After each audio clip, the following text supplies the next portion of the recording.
Good evening, ladies and gentlemen. This meeting of your Pontiac City Council is hereby called to order.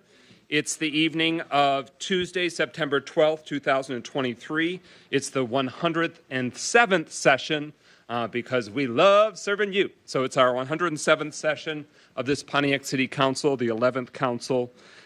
We start this evening's meeting with the invocation to introduce this evening Councilman Parker. Thank you, President McGinnis. It is my pleasure to introduce Pastor Laura Kelsey of the First Episcopal Church. She will give us our invocation this evening. Presbyterian. Well, thank you. You'll want to turn the microphone on at the base to the bottom right. There you go. All right. Thank you. Thank you. Let's pray. Oh, Lord, we thank you for being here with us this evening. We thank you, Lord, for the changing of seasons, for the people who are gathered together this night, for the city of Pontiac. We ask you to guide the proceedings this evening, that you give everyone an open heart to receive what is being said by all gathered, the courage to say and to do what is needed to be said and done, and that you guide us as we come together in unity and hope and in peace. We ask you, Lord, to bless our city and to bless our residents, that we may become what you seek for us to be, a whole city guided together in love, working to serve one another. We ask this together in the name of the Lord. Amen. Amen. Thank you. Thank you. All right, please rise for the Pledge of Allegiance to the flag of the United States. I pledge allegiance to the flag of the United States of America and to the republic for which it stands, one nation, under God, indivisible, with liberty and justice for all. All right, thank you very much for joining us this evening. We now are at a moment of silence. As you likely no doubt noted, this week we had the 22nd anniversary of the September 11th, 2001 attacks on the World Trade Center, on Flight 93 in Shanksville, Pennsylvania, the Pentagon, and other targets of those tragic attacks. And we as a community, even though decades have gone by, are still impacted by the loss of nearly 3,000 fellow Americans. And so in our moment of silence this evening, please join us as we reflect to remember the nearly 3,000 lives lost on September 11th, 2001.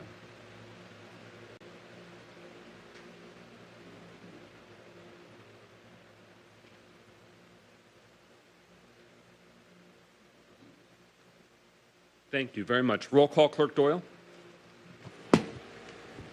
Carrington. Present. Goodman. Here. James. Here. McGinnis. Present. Nicholson. Parker. Here. Rutherford. Present. Mr. President, you have a quorum. Quorum being established, could I please have a motion to excuse I make the Councilman motion. Nicholson for personal reasons? I made the motion. Support. It's been moved by Councilwoman Rutherford, seconded by Councilman Parker, that we excuse Councilman Nicholson this evening for personal reasons. Hearing no further discussion, roll call on adoption of the motion. Clerk Doyle. Carrington. Yes. Goodman. Yes. James. Yes. McGinnis. Yes. Parker. Yes. Rutherford. Yes. 6 yeas, no nays. That motion carries. We have the excusing of Councilman Nicholson from this evening's meeting for personal reasons. Is there a motion to approve this evening's agenda? So moved. Is there Support. a second? All right, so it's been moved by Councilwoman Rutherford, seconded by Pro Tem Carrington. I'm going to do a first set of amendments that should be relatively straightforward. The adding to the consent agenda the August 10th, 2023 Finance and Personnel Subcommittee meeting minutes, removing from the consent agenda the current letter C, the resolution to approve the Finance Director establishing a line of credit with Trimark, adding to the consent agenda resolution recognizing Hispanic Heritage Month, adding a discussion increasing the number of speed humps in neighborhoods, adding a discussion senior center renovations concerning delays, add a discussion, Oak Hill Cemetery Walk, and add a resolution authorizing the finance director to establish a line of credit with Trimark, a supplier of strategic equipment LLC, for a not-to-exceed amount of $50,000. Is there such a move? So moved. And is there a second? Support. Okay, it's been moved by Councilman Rutherford, seconded by Councilwoman James. I'll reiterate those again. Those are sort of to hand it in one fell swoop to save everyone time, making some housekeeping changes to this evening's agenda, although we'll consider additional amendments. It adds minutes to the consent agenda, adds Hispanic Heritage Month resolution to the consent agenda, removes the Trimark line of credit from the consent agenda. It adds 3 discussion items, and it adds a resolution which had previously been in the consent agenda for an updated resolution about the line of credit with Trimark. Is everyone clear on that round of changes to the agenda? Yes. Okay. Roll call on adoption of that amendment, and then we'll consider next round of amendments. Roll call if there's no further discussion. Roll call to make those changes, and we have that written out for you, Clerk Doyle. Fret not. Roll call on adoption of those round of amendments. Clerk Doyle. James, Yes. McGinnis, Yes. Parker, Yes. Rutherford, Yes. Carrington, Yes. Goodman. Yes.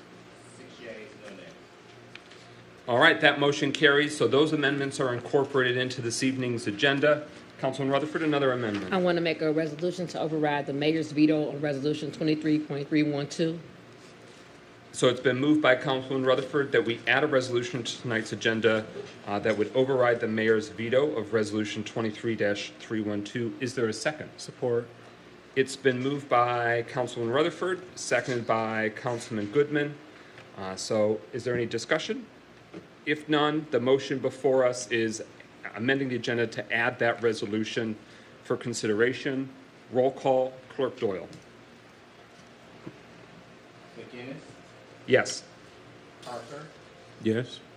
Rutherford, Yes. Carrington, Yes. Goodman, Yes. James.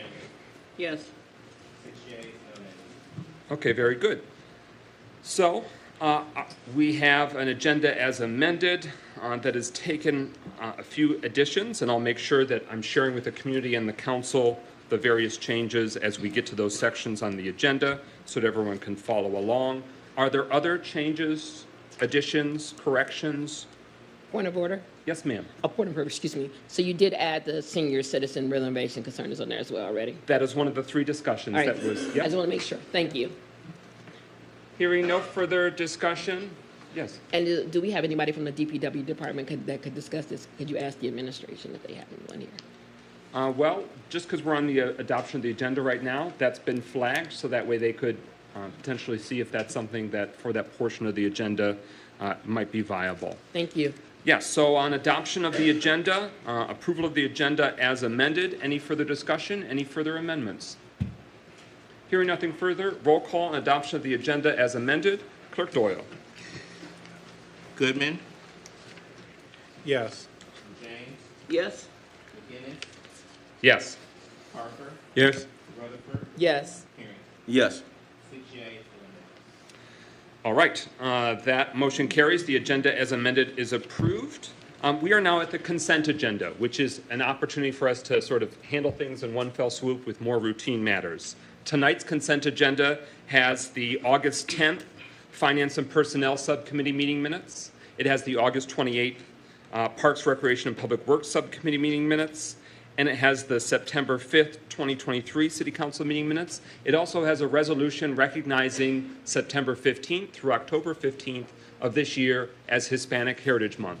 That corresponds with Hispanic Heritage Month nationally as well, and that's a resolution that we have adopted last year. We're continuing that tradition and celebrating the Hispanic community and culture in our great city. So is everyone clear on what's in this evening's consent agenda? All right. With that, roll call on adoption of this evening's consent agenda with those 3 sets of meeting minutes and the resolution recognizing Hispanic Heritage Month. Clerk Doyle. Oh, I'm sorry. So it's been moved by Councilman Rutherford. Is there a second? Second. Seconded by Councilman Parker. So this evening's consent agenda, that adoption, moved by Rutherford, seconded by Parker. Thank you, Clerk Doyle. Hearing with no discussion, roll call on that adoption of the consent agenda. Parker, Yes. Rutherford, Yes. Carrington, Yes. Yes. James, Yes. McGinnis. Yes. 6 yeas. That motion carries. The consent agenda is adopted, which means all of those items are approved and adopted. We are now at our first of multiple special presentations this evening. We have with us, and I'll let the mayor and the administration introduce, but this city council in previous months has had items that have come before us where Oakland County Parks and Recreation have entered into an agreement with the city of Pontiac to have one of our substantial, larger municipal parks will be a county park. It'll still retain city ownership, but it will be Pontiac Oaks and with expanded amenities, services, maintenance, and millions of dollars of investment for the year, over the years to come. So we give the mayor the floor to key up this exciting presentation. Well, thank you. We have a visitor from the Oakland County Parks Commission here with us this evening. Before I turn the floor over to her, I just want to emphasize, as the council president has already stated, that we're excited about this partnership. City Council approved this agreement and partnership with Oakland County a number of months ago. This is a partnership that will bring millions of dollars of investment into Hawthorne Park, which beginning October 1st will not only start to see some of that investment, but will also be managed by Oakland County Parks. It will be rebranded at that time as Pontiac Oaks Park, and this is just a great opportunity for the community. It will continue to be owned by the city. It will continue to be free of charge to residents to come and be in that park. And so it's a really great example of the kind of opportunities that can come from collaboration. And with that, I'll turn it over first to our parks manager, Alex Egerszewski, who will introduce our guest.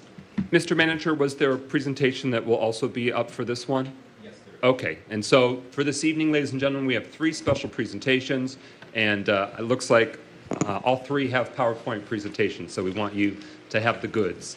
And for procedure, I just want to let you know, this is a sort of the initial introduction of the implementation of this agreement. So this is an initial presentation. It'll come before City Council for multiple readings. It will also go to the Parks, Recreation, and Public Works Subcommittee. So just because you're hearing this doesn't mean this is the end of the road. In many ways, for this phase in this chapter, it's the beginning of the process for the council and the community to hear that. So I give the floor to you, sir, and hopefully you can enlist assistance with juggling the PowerPoint. Yes, good evening, Council. Just a quick update on our presenter tonight. Originally, Melissa from Oakland County was going to fill in because both Chris and Donna were going to be out of town, out of state. But beneficial to us, Donna's schedule has rearranged, and she is here to present the Park Action Plan, which is fantastic because she's probably the best voice to hear from. So I'm going to hand the microphone over to Donna, and I also just quick question, this is not the correct PowerPoint. I was wondering if there is someone who could assist in trying to track down the correct one before Donna gets started. They'll work on that for you. Yes. So with that, I will give Donna the microphone. Is this on? It is. Yes, it is. Okay. Good evening. Good evening. I am delighted to be here. We are so excited about our partnership with Pontiac, and we love Hawthorne Park. It's a beautiful park. And as soon as we get, what we're bringing here tonight is the Park Action Plan, which is kind of brings all the details together about our partnership and the next 20 years of planned partnership in Hawthorne Park, which will be Pontiac Oaks Park.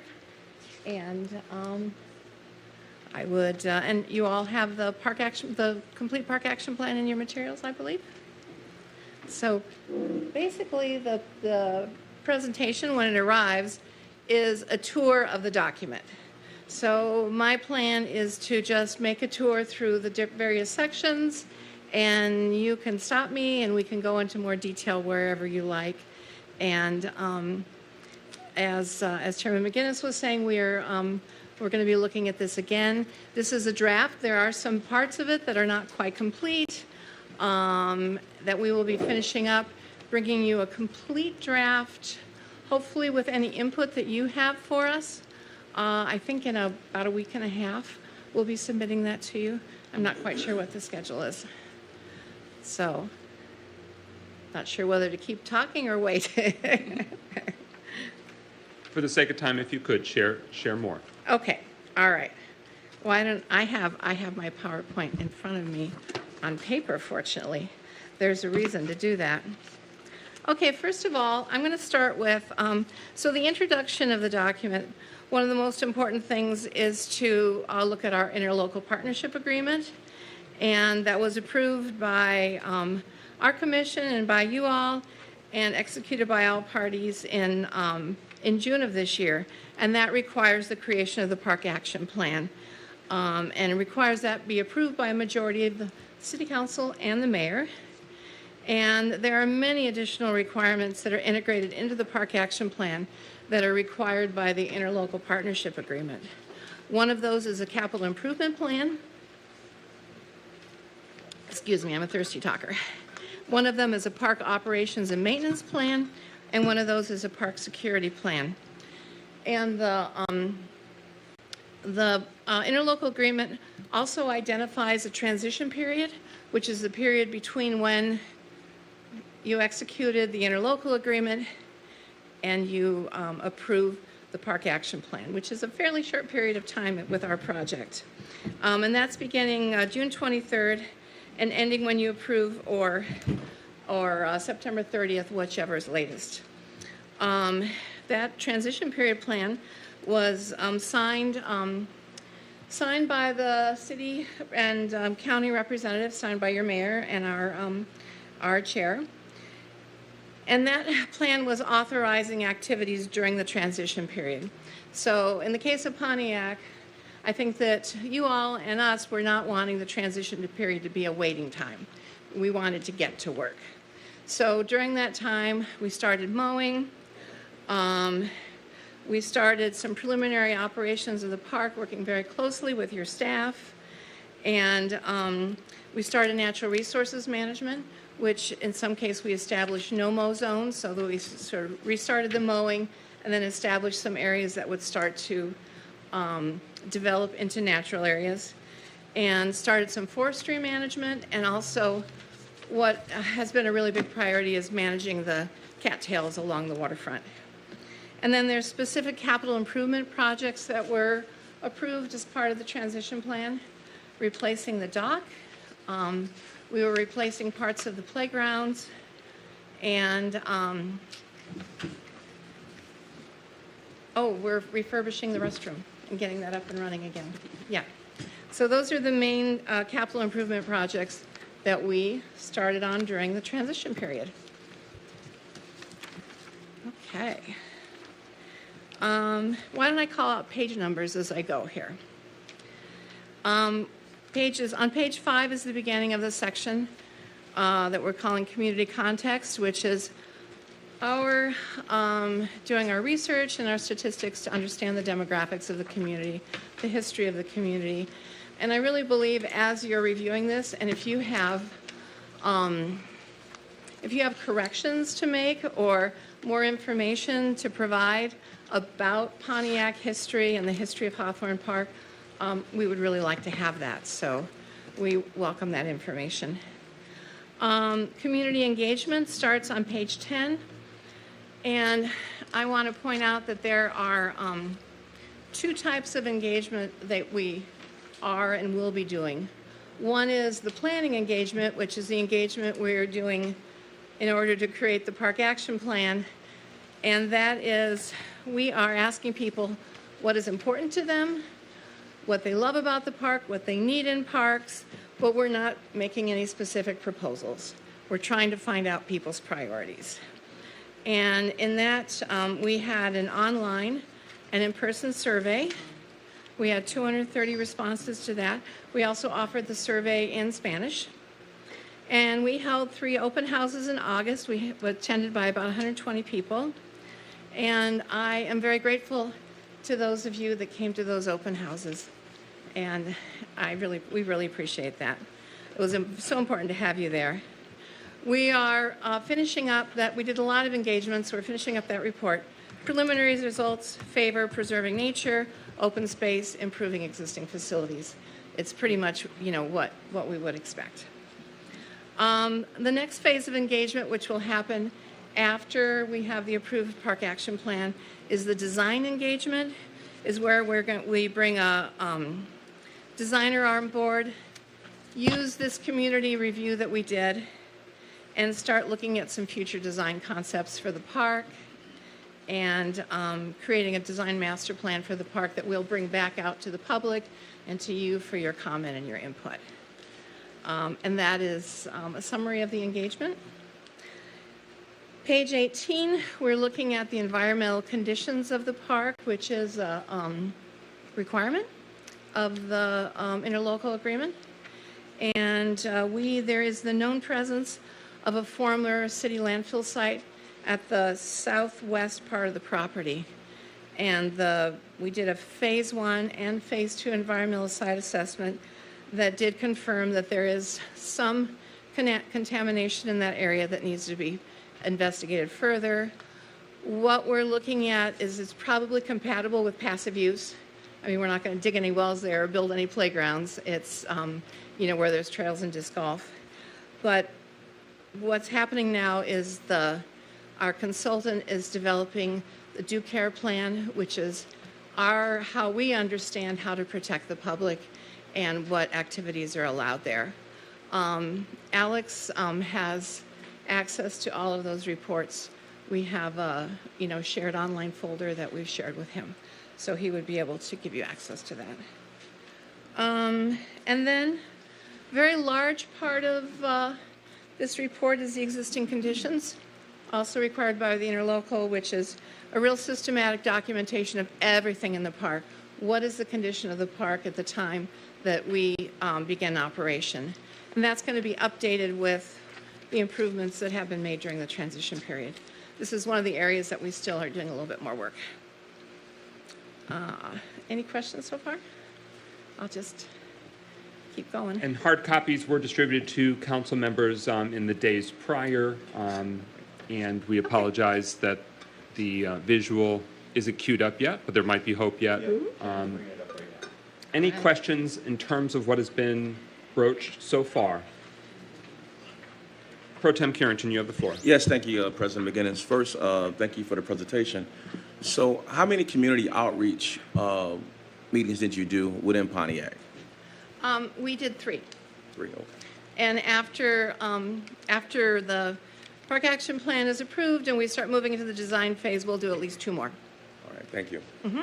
And on a related note, I want to celebrate that you mailed to households in Pontiac. I received it at my household, Excellent. informing the community about this upcoming transition, but also more importantly, inviting them to the multiple opportunities to offer their feedback and learn more. So thank you very much for that proactive step. Excellent. And we did have people show up to say they'd received the postcard, so we're happy to hear that. Oh, excellent. There we are. Thank you. All right. Well, I'm going to flip through the pretty pictures until we get to where we are.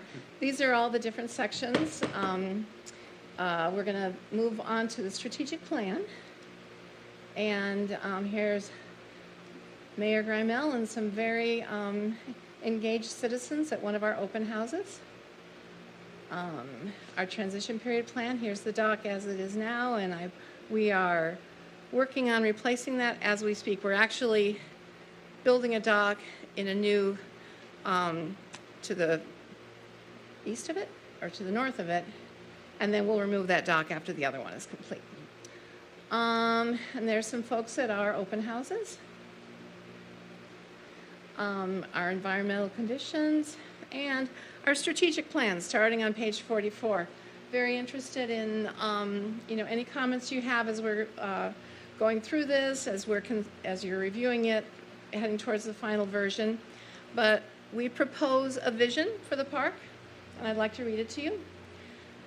Pontiac Oaks at Hawthorne Park is a popular destination for Pontiac and Oakland County residents to be active and social or to relax and connect with nature.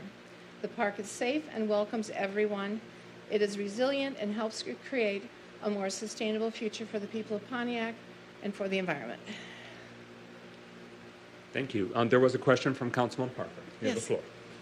Thank you, Brother President. The question is regarding the dock and the surrounding dock area. As you're rebuilding the dock, will it give the community more dock space to the left and to the right, or will it just be the same dock? I think it's going to be a little bit larger and it's going to take a little turn. Yeah. Okay.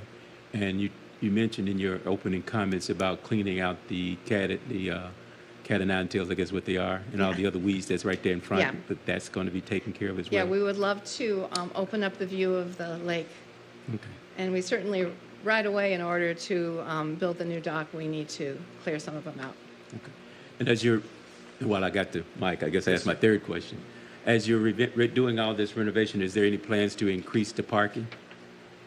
One of the, that's stated in the interlocal, and we do discuss it in the Park Action Plan, is assisting Pontiacs in their effort to acquire the school property. So we're there to support you as that effort comes. Councilman Goodman. This is less a question for you, but something towards the administration. I think, given how close thank you. this park is to multiple apartments in District 3, I would love to see like some type of just thought analysis in terms of trying to connect the houses and the apartments that are near, like in District 3, so it would be like Walton Park Manor and so on and so forth, being able for them to have quicker walkable access to this park. I know there's a lot of wooded areas that may be owned by the city or privately, but this is just something that possibly should be looked into because it's literally close in actual distance, but to be able to reach it, you'd have to walk miles almost to actually get to it, short of hopping a fence. We strongly agree. In fact, Councilwoman James brought this up very early on in the discussions around this partnership agreement with Oakland County Parks. Going back to the spring, maybe even earlier than that, Councilwoman James brought that up. We strongly agree.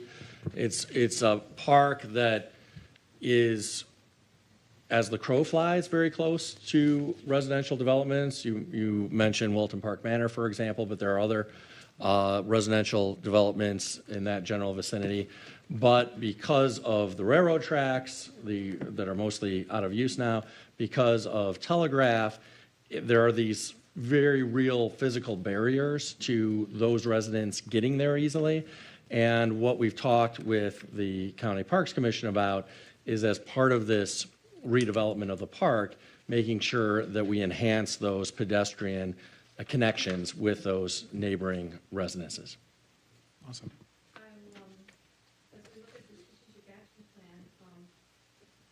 Oh, thank you. First of all, pointing out on page 44 the park goals, which is our set of broader strategies, which should lead us to, reaching this vision. Okay, I think I need to go another one. So I'd like to encourage you to take a detailed look at that to make sure that the really important things are reflected in those goals. But then I want to point out for this discussion, for page 49, Roman numeral 3A, one of the objectives is neighborhood connections, evaluation, and potential construction. So, and we have put that into the capital improvement plan as a potential project to invest in those connections.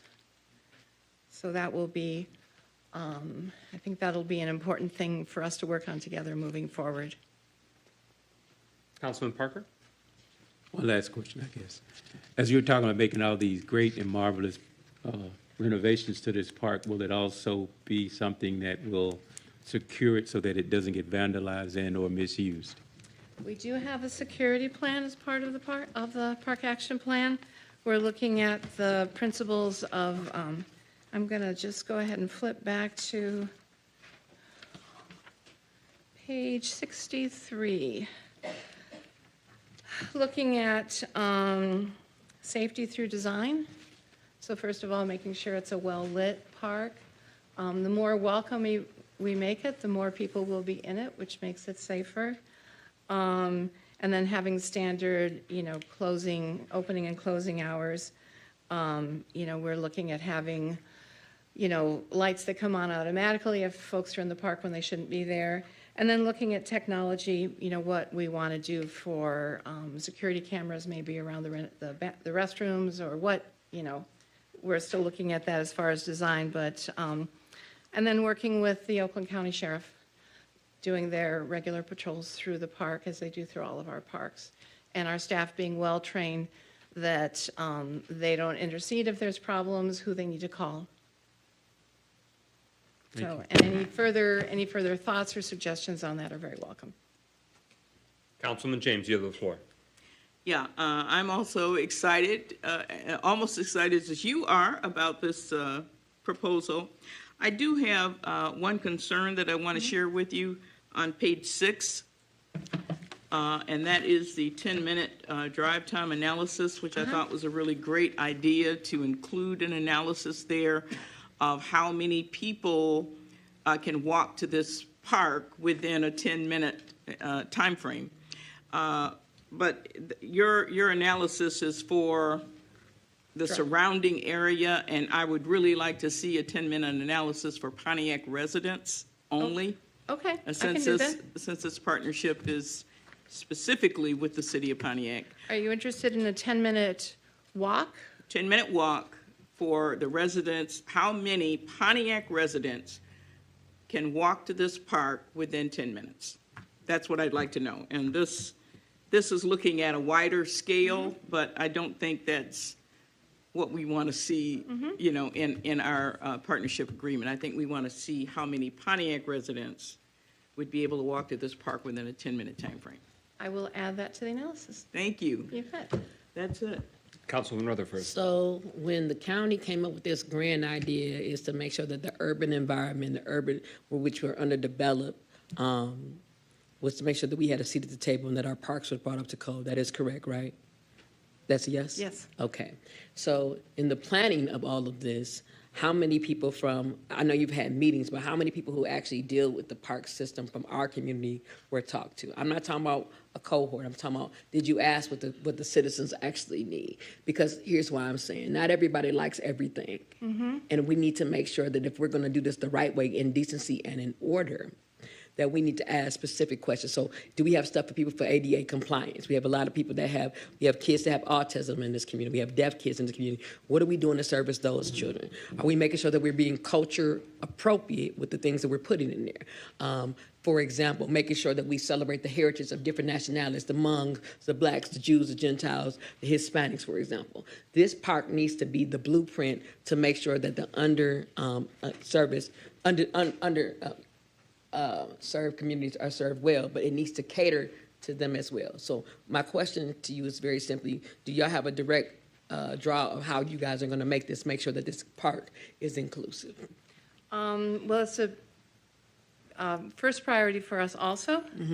When we did our engagement, we did separate Pontiac residents, looked at Pontiac residents separate from the whole pool of who responded. And we did compare, what the demographic distribution was, and it matched up fairly well. You'll be getting the complete report soon. I'm just reviewing it now. Okay. We have identified, this is where we identify in the objectives of the strategic plan to make sure that everything is there that is a priority. We have adaptive programming specialists. We are actively working on improving our sort of cultural connections to various communities, and we just need to stay in close partnership with you all. Okay. And I appreciate that answer because that was honest. So my follow-up question is, how does one, if someone is trying to do we have any community partnerships with people that have businesses that want to actually help build this park? Meaning, like, if they wanted to bid on the design, bid on the workers, how would one go about doing so? Well, you mean the bids for when the work is done within? I mean, it's the Oakland County purchasing Okay. system is how you bid on the Thank you. projects. Yep. Councilman James. Just for general information, I believe their own people, their own staff are doing the repairs to the bathrooms. I think so far, they are the ones that replaced the roof on the bathrooms and are doing the work in the bathrooms, and Oakland County staff is currently rebuilding the new dock. So Yeah, right now we're doing I don't everything think in-house. anything has been subbed out at this point. But what I wanted to comment on, based on Councilwoman Rutherford's comments, is one of the things we talked about initially when we were trying to put this proposal together is the need for some kind of community or a Pontiac Park Commission to be able to work with Oakland County so that we are able to identify people right in the city who have a close connection and can help to advise the county in making the kinds of decisions that Councilwoman Rutherford has talked about. And so that's something we definitely need to add. Chris was the director, Chris Ward, was at our district council meeting, District 4, on this previous month. And some of the comments, one of the ladies that came works for Kennedy School, and she gave some wonderful input of what they could do out there, how the school could utilize that space.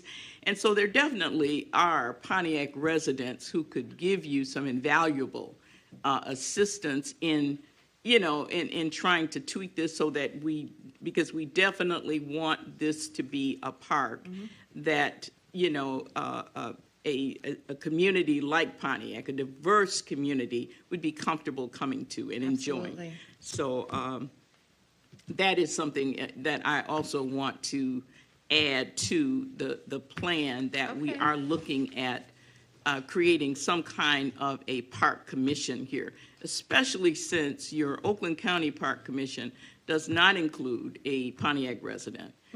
It's very important that for Pontiac Oaks, Hawthorne Park, that we have a park commission of Pontiac residents who are actively involved in making sure that we have all of the parts right.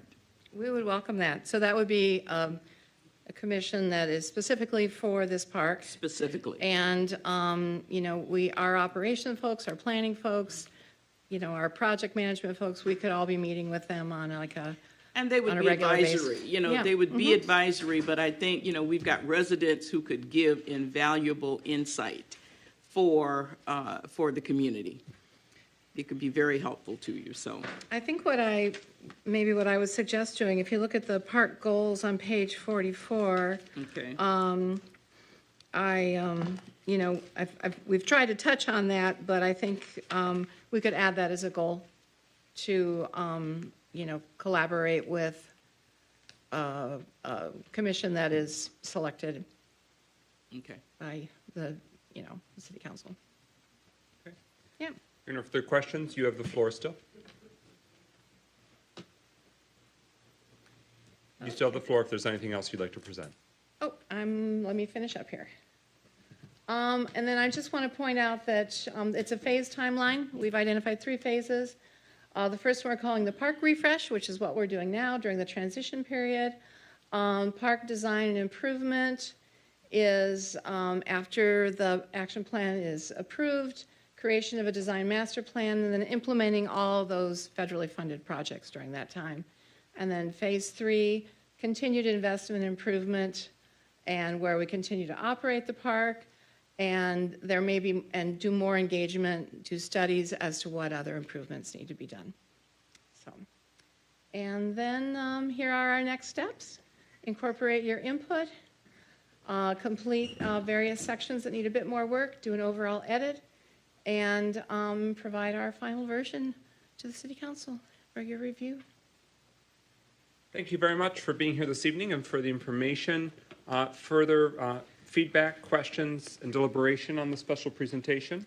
I just would like to say that so far, the process is really going very smoothly. I think we just have tremendous good faith involved in how things are being done, and so I'm really hopeful that this is going to really work out for our community. Just want to say that. Thank you. And I thank you all for your time. Thank you for being here this evening. With that, we'll move on to our second special presentation. We give the floor to the city clerk for the city of Pontiac, the Honorable Garland Doyle, to present that the special election that had been scheduled for November 7th, 2023 on the marijuana ordinance proposals is now canceled. And we want to provide an update for the community so that way, one, you update your calendar accordingly and don't make any voting plans, and to provide what led to this development. We'll give the clerk a moment to transition from the multiple PowerPoints. A hard copy is in the respective packets for council members. Clerk Doyle, you have the floor. Thank you, Mr. President, and I'll be brief. You kind of iterated already. We were previously scheduled to have a special election on November 7th. I think that communication was actually sent out in the mayor's newsletter, as well as we've publicly spoke about it. Based on a sensible cannabis reform for Pontiac challenge of the two ordinances that you adopted back in April of this year, they were going to appear as Proposal 1, the marijuana adult use business ordinance, Ordinance 2406, and Proposal 2, the adult use zoning ordinance, Ordinance 2407. On August 31st, the City of Pontiac and Sensible Cannabis Reform for Pontiac agreed that Proposal 1 and 2 would be removed from the special election, from the ballot. Therefore, on August 31st, Oakland County Circuit Court Judge Mary Ellen Brennan issued a final order ordering that Proposal 1 and 2 would be off of the ballot. So just for the community to know, there will be no election in Pontiac in November. Our next election won't be until February when we have the presidential primary. Thank you. And to remind everyone, there had previously been no election scheduled in November. We had no regular or special elections apart from this referendum that triggered the election. So that would have been an approximately $50,000 price tag that all of us taxpayers would have had to pick up. That is not paid for by any private ballot committee. That cost and burden is borne by us, the taxpayers of Pontiac, because there was no state election, no county election, no other concurring election that would have deferred or defrayed those costs. And that means that the clerk's office has many weighty tasks before it, but it won't have to be a surprise election that was not otherwise scheduled. All right. Mayor Grimel, is there anything that you'd like to elaborate on further? At this stage, obviously, we can delve into it further with first readings. I think you and the clerk summed it up perfectly. Okay. So for those that are here this evening, if you can make sure others know, or if the conversation comes up that they can have the backstory, that ballot committee that initiated and prompted that proposal to go, those proposals to go on the ballot, they sought to withdraw it. And the court granted that withdrawal, sort of stamped to say, yes, ordered it removed. And so the ballots for other communities have already gone to the printer, will be sent, et cetera. So that window has come and gone. There won't be any election in November for anything because those time windows when it comes to Oakland County elections, they've already come and gone. So the next scheduled elections in Michigan that will impact us, as the clerk said, won't be until February. And as those dates come closer, we'll offer reminders, when those dates are coming. Any further discussion on that special presentation? Hearing none, we give the floor. We have Access and Youth Services from Oakland Community Health Network. We have representatives from OCHN. We want to give the floor to Councilman Parker that helped facilitate this special presentation. If you'd like to give any further introduction, otherwise they can take the floor. We have spoken and passed a resolution of the City Council in terms of us being a city of resilience and wanting to schedule on a regular basis resources, opportunities, and collaboration in the city of Pontiac, and this is a phenomenal resource that we have literally at our front doorstep. So we want to make sure everyone in the community knows about it. Councilman Parker. Well, thank you, Brother President, but I think you summed it up well because I think our council has shown a significant involvement and wanted to make sure that the community is made aware of all the mental health opportunities that is available in the community that it can get during this season when those issues seem to be on the rise. So thank you for coming, and please continue to share with us. The button's at the bottom right of the base of the black unit.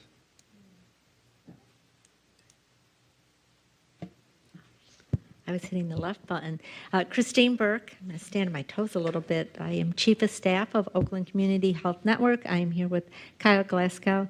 Our CEO, Dana Lazenby, asked that I please extend her sincere apologies for not being able to join you this evening. She had an urgent matter that pulled her away from being able to attend.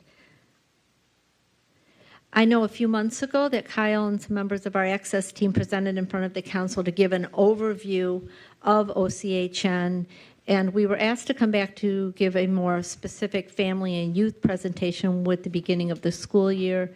Just as a reminder, we are a community-based local public health system. We are funded by the Michigan Department of Health and Human Services to provide and manage care in Oakland County. So we provide supports for people with mental illness, individuals living with intellectual or developmental disabilities, children who have emotional, we say disturbances, but we like to say disorders, infant mental health, and individuals with substance use disorders. Most of the people that we serve have Medicaid insurance coverage. That being said, we do serve everyone in this county who is experiencing a crisis of any sort. We are the safety net in ensuring people have the care and services they need.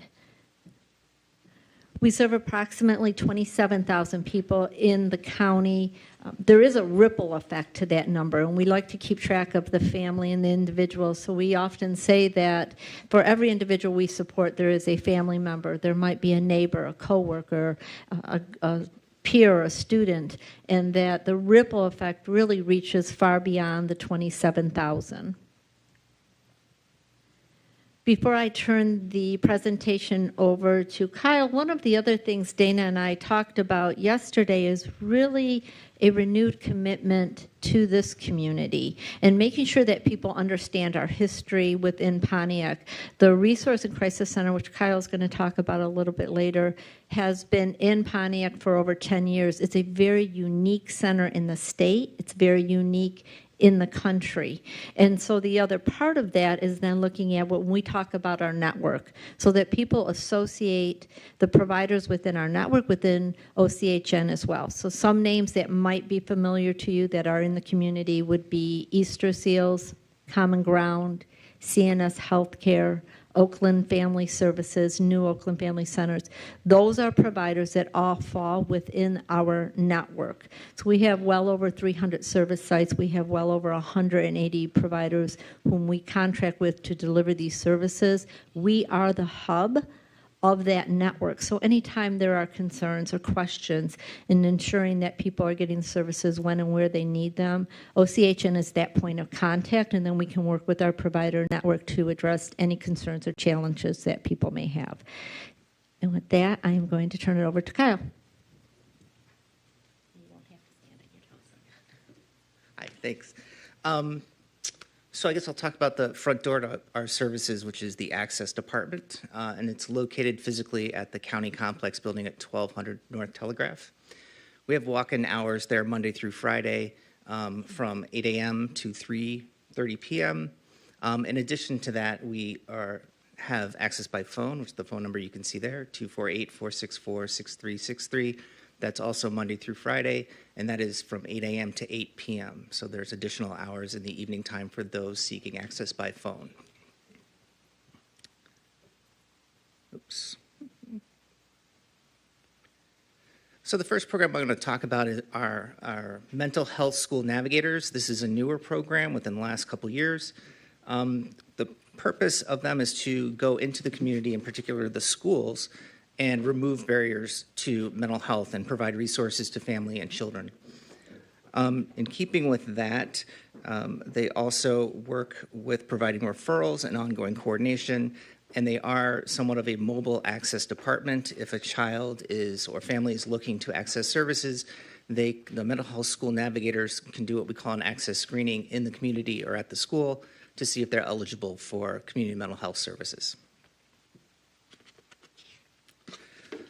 We wanted this to be as barrier-free and as easy as possible to contact, so you can call directly to the School Navigator Program at 248-462-6294, or you can email them at schoolnavigator@oaklandchn.org, and that will get you there as well.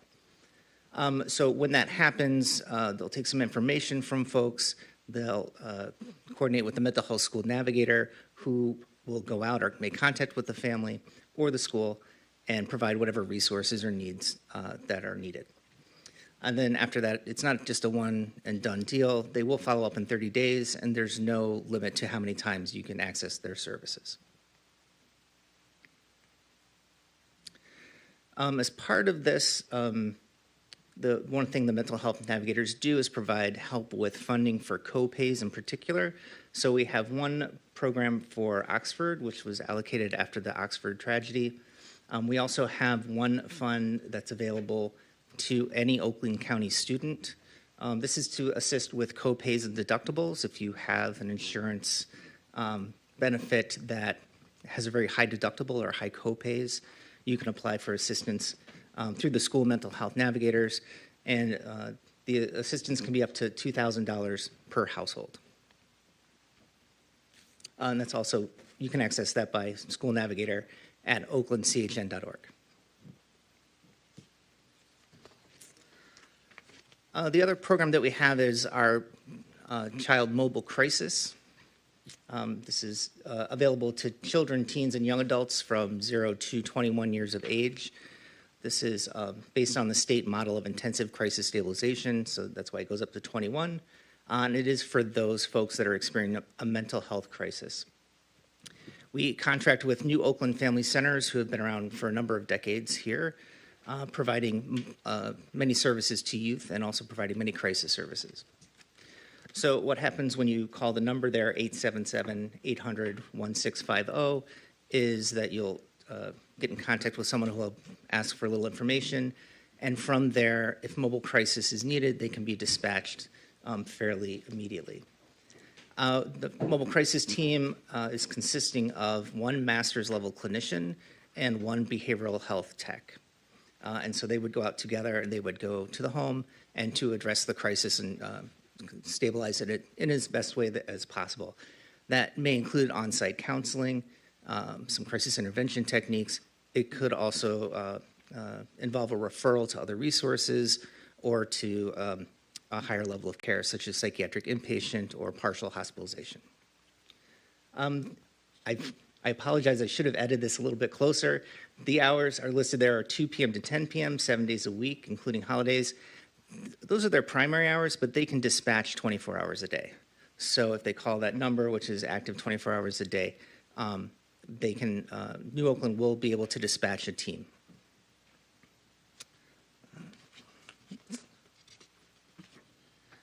So the newest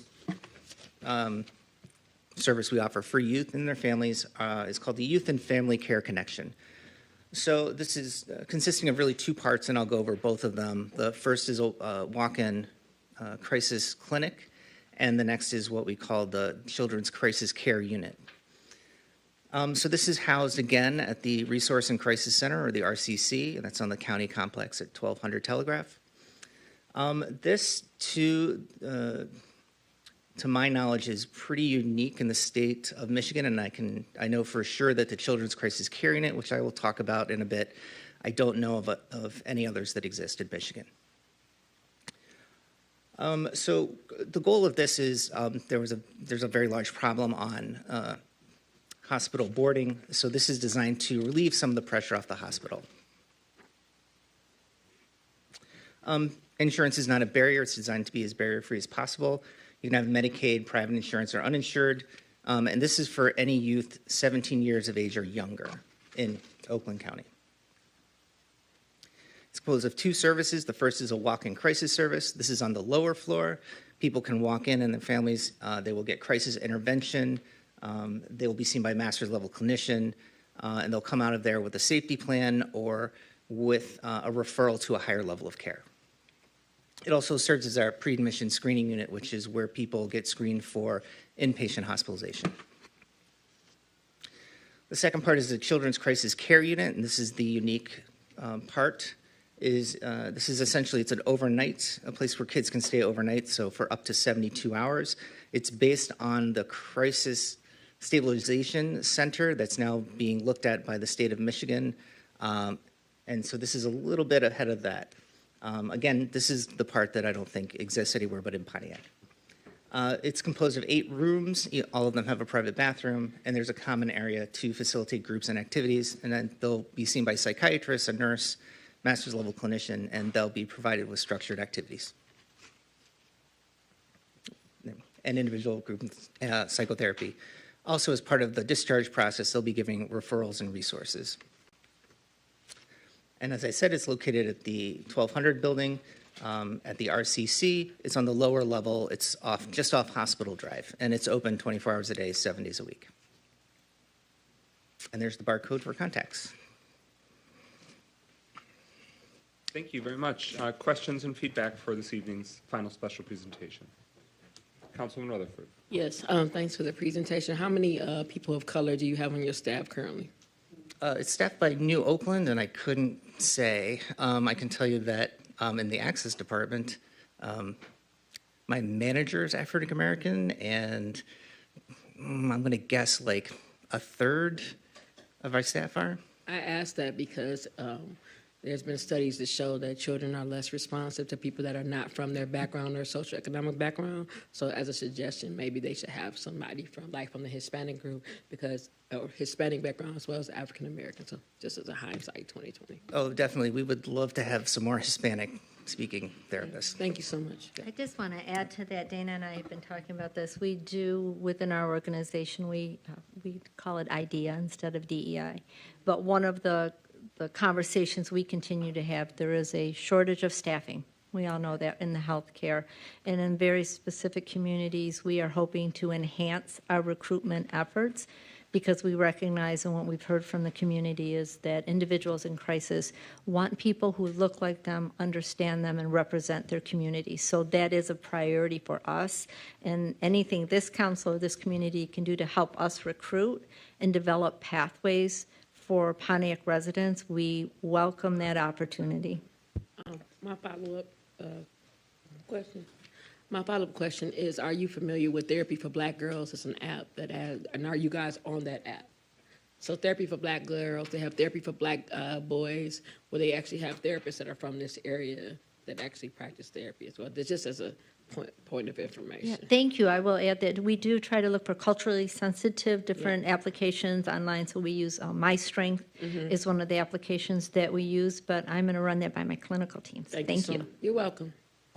Councilwoman James. Yeah, I have 2 questions. First of all, how familiar is the high school with your program?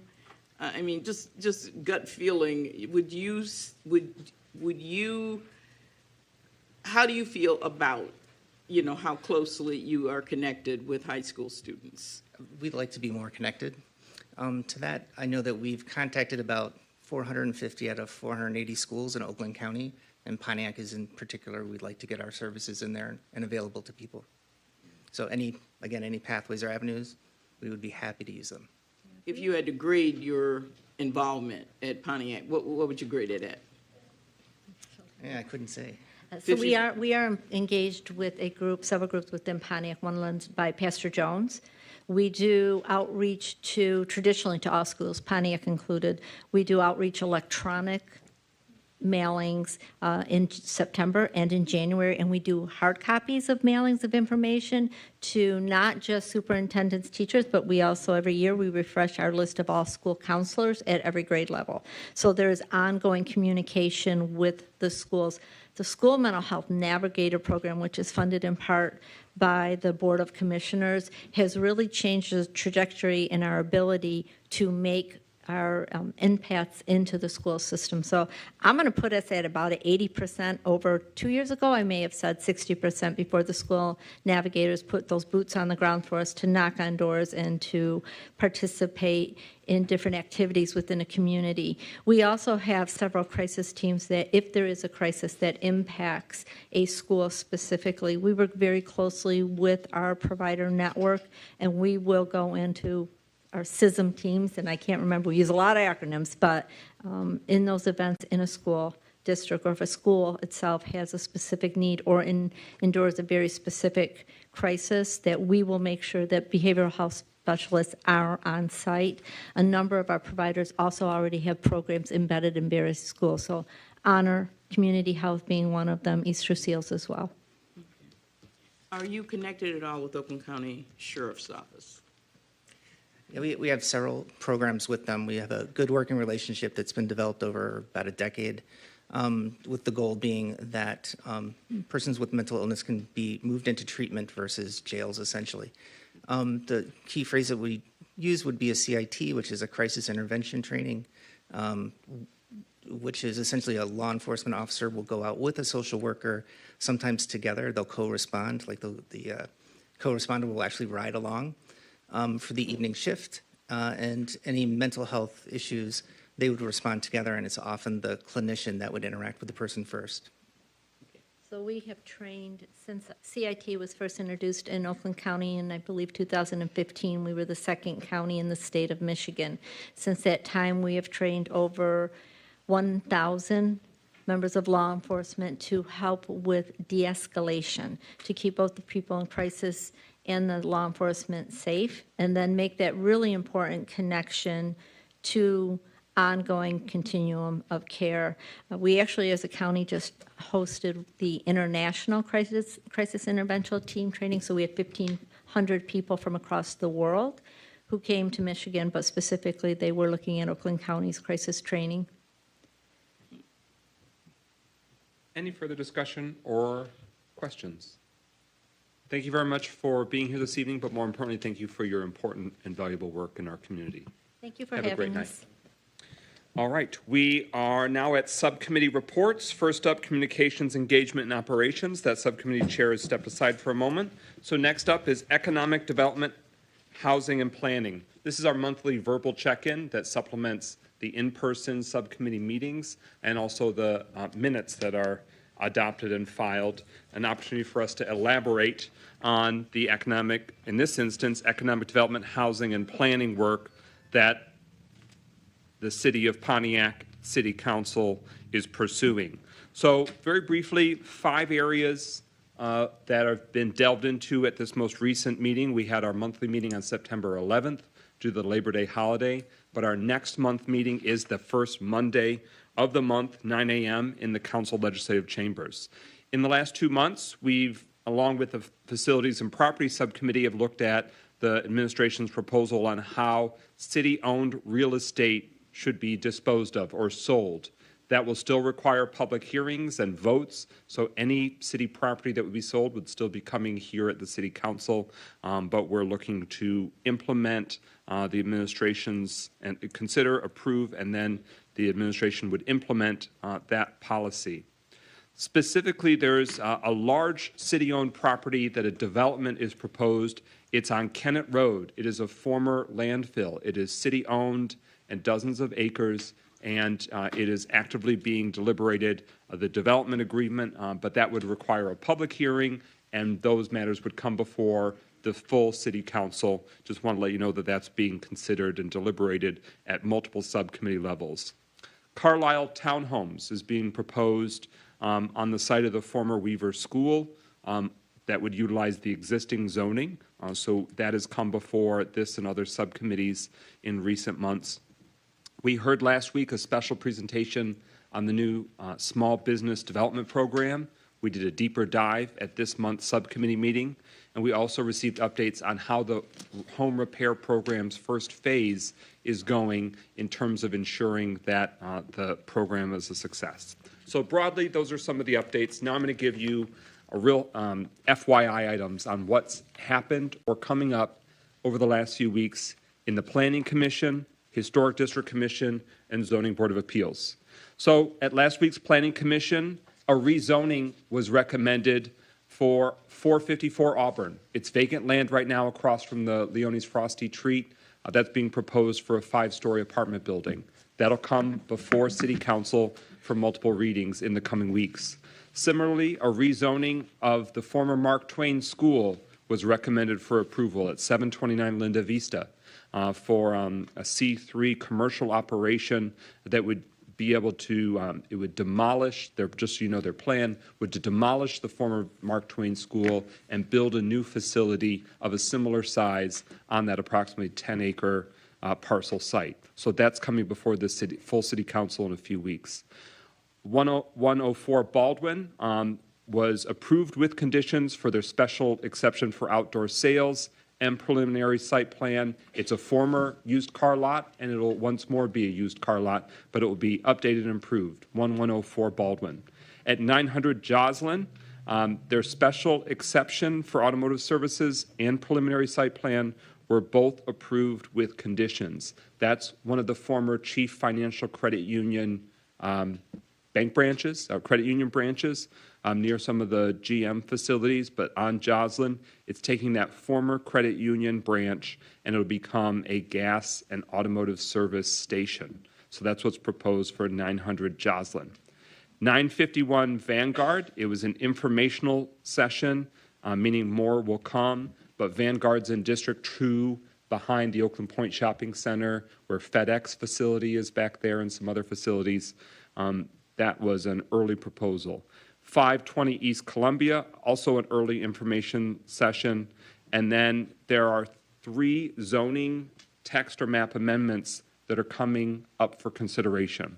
One is a residential infill overlay district, which would be 3 different areas that would allow smaller new construction homes and also allow accessory dwelling units. So the Planning Commission will hold a public hearing on that, a recommendation on that, and then it'll come here for multiple readings. There's also amendments proposed for the mobile food trucks and special events, just to add more clarity for how the city governs mobile food trucks and special events. And finally, adoption of a new zoning map. So that's Planning Commission items that happened and are coming up. Really quickly, Historic District Commission, 196 Cherokee was approved with conditions for front facade improvements. 595 North Perry for repair and improvements approved with conditions. Tomorrow night is the next Historic District Commission. And we received an update as a subcommittee that the mayor has made new appointments to the Historic District Commission. But at tomorrow night's meeting, they're going to consider 79 Oliver, a renovation of the entire structure and replacing of the front porch, and 359 Iroquois, replacing all windows, expanding one window, and replacing the front door. The Zoning Board of Appeals, their next meeting is September 18th. They'll be considering 1185 North Perry for dimensional variances and outside storage and fence and front yard. 256 Cottage for dimensional variance, accessory structure size.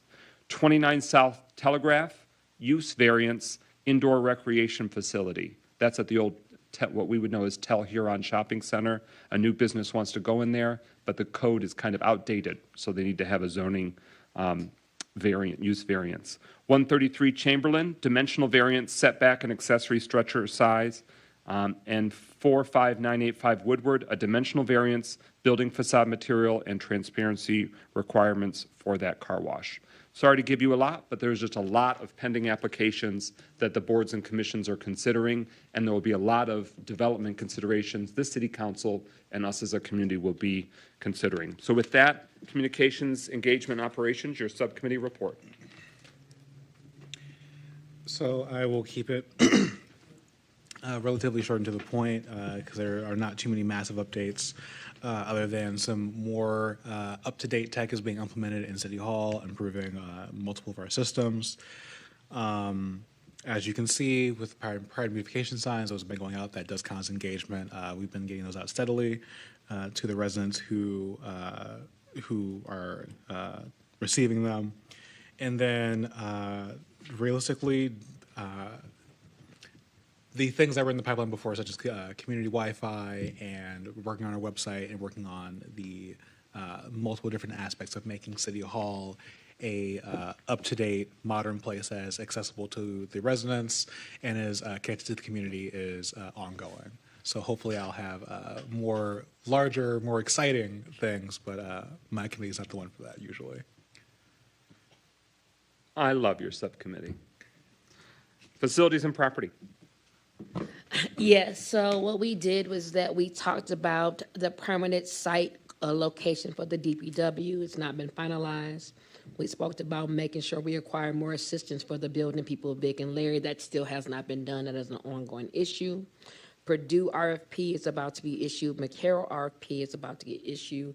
Later on this evening, you'll hear me in a broad discussion about why the Bowen Center and Ruth Peterson bathrooms, after 7 months, are still not done. And so I'll be discussing that in great detail.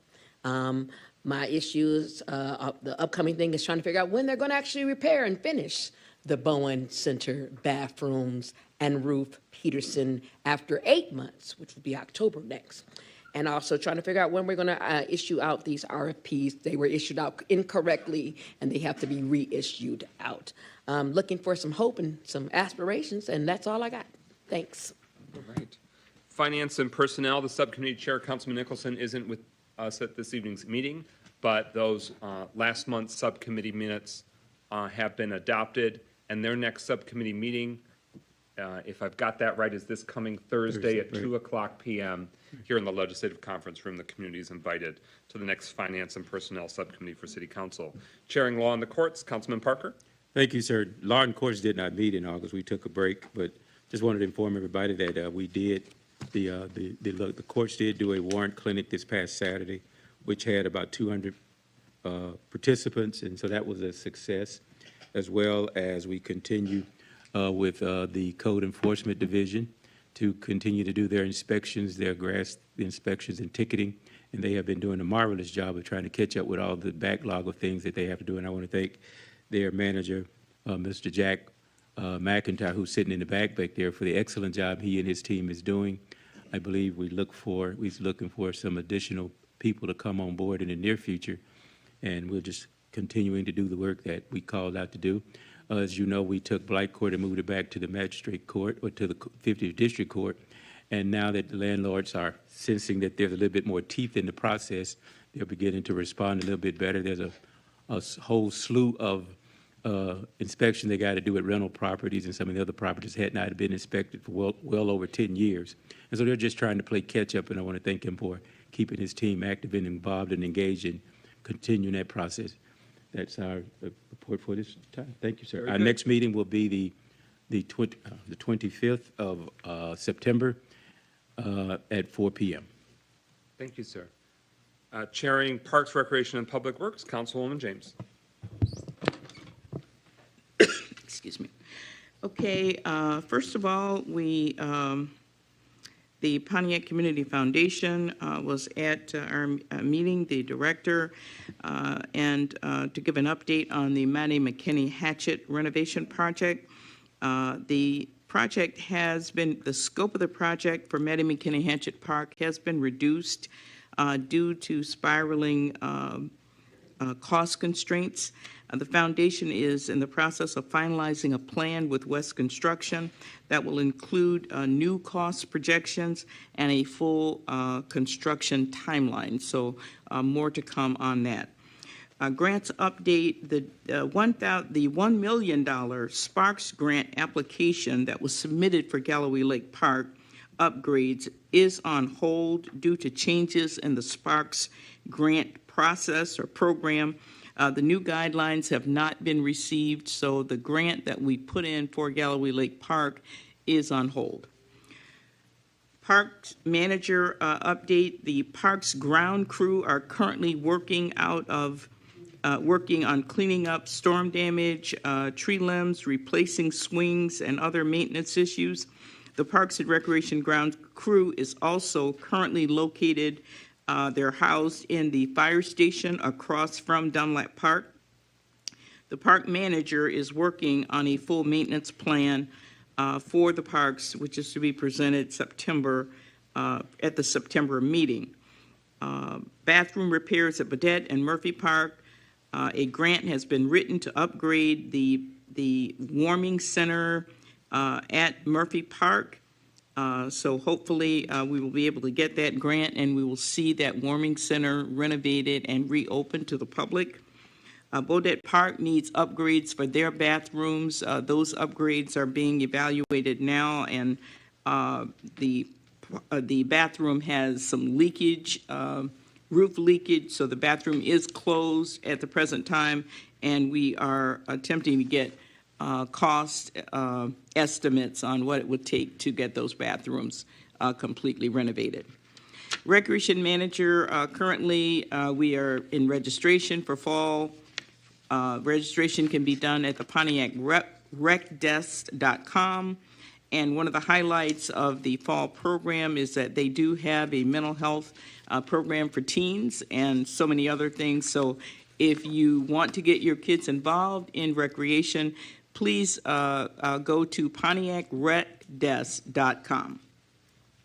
Public Works update, the senior center bathrooms have still not been completed. The timing that was given at that meeting is that the Bowen Center would be done by, I believe it was the 8th, and the Ruth Peterson by the 15th. So we are really struggling with both those dates. Sign modernization status, Auburn Avenue is 70% done, and Walton Boulevard is just starting. We are finalizing work to Hazel and Ottawa Park Street. Franklin paving will start after Labor Day. Hopefully it's already started. DPW department space, there's no update on that. And in terms of street pavements, Baldwin and Telegraph are completed. Beverly, Hazel should be done by September the 5th, or they should be already done, or they were started on September the 5th and should be completed by October the 30th. We are finalizing plans to reinstall honorary street signs for various individuals in the community because those signs were being removed because the fasteners that we use were not strong enough. So there is a plan to reinstall those honorary street signs for Bobby Kaiser, Attorney Albert Hatchett, Robert Frank Russell, Pinklin Thomas, and Reverend Elam. Those signs are in the process of being planned, and those will be reinstalled. That's my report. Our next meeting is September the 25th. Thank you. Thank you. Final subcommittee, Public Safety, Health, and Wellness, Chair Carrington. Yes, thank you, President McGinnis. Currently, the Public Safety, Health, and Wellness Subcommittee meets quarterly. Our next meeting is this Thursday at 4:30 p.m. in the Council Legislative Session office. So please come out and join us as we discuss some reports from our public safety organizations. Thank you.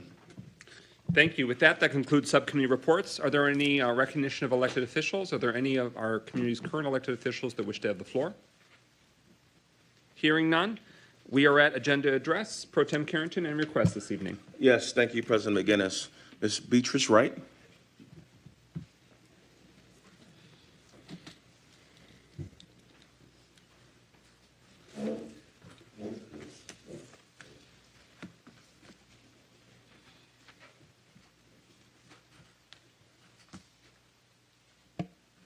Good evening, Council, Mayor, Deputy Mayor, Clerk Doyle. I wanted to make a comment about the Park Action Plan, and I just wanted the city and the county to take into consideration that Hawthorne seems to be one of the largest green spaces of park in Pontiac, and so I hope that they will wisely use the funds that they, give to that plan. I used to go over to that park, and the thing that I noticed most was there was always somebody fishing from that dock, and so I think they should make that dock that they're improving upon accessible by more people, because every time I go there, there's always someone fishing from that dock. And there was a boat rental place right across the street from the lake, that ran on Walton. And I don't think, it's not a part of the park, but it gave people another activity to do at that park. So I hope that they will definitely take into consideration the improvement of that dock. Thank you. Thank you, Ms. Wright. Mr. Carlton Jones.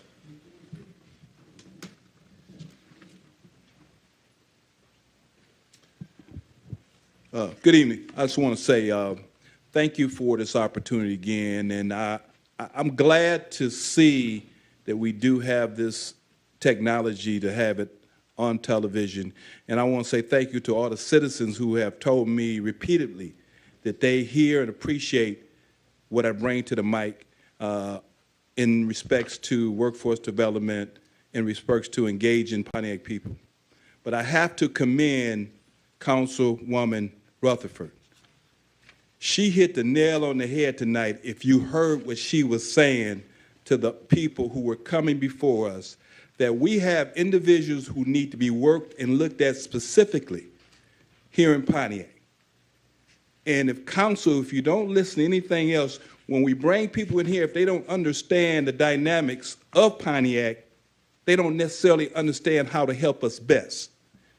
Now, I just agree with her 100% that we got to have folks here who truly are engaging our people if they truly want to help, and especially when you talk about mental health and the work environment. The problem we found in workforce development, you bring folks who don't understand the people in Pontiac, it's hard to get them engaged in the process. Everybody wants to be navigators now. The CARNAV group, which stands for Career Navigation, has been around for 4 years here in Pontiac. And we're set to help people here in Pontiac to properly engage. But we have to learn how to help ourselves. We drill other people when they come and want to do something we don't work on, and then we drill them, but we don't understand how to help ourselves. And this is no bad on anybody, but we really have to start looking at residents. Brick and mortar is fine, but we got to do something to help the residents themselves, and I'm looking forward to being a part of that. Thank you. Thank you, Ms. Jones. Dr. Deidre Waterman.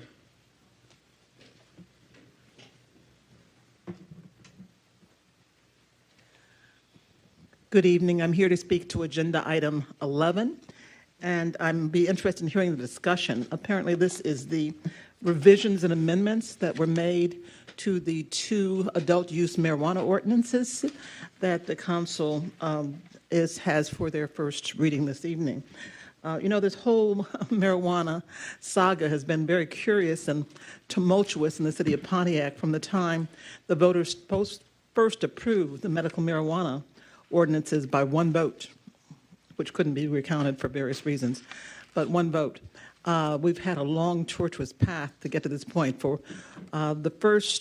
this council, as they were considering bringing adult use marijuana, so many of the early negotiations were done in closed-door sessions until some of us said, hey, look, those conversations need to be having open session. And you started having open sessions about that, and it kind of consumed the council agenda for months.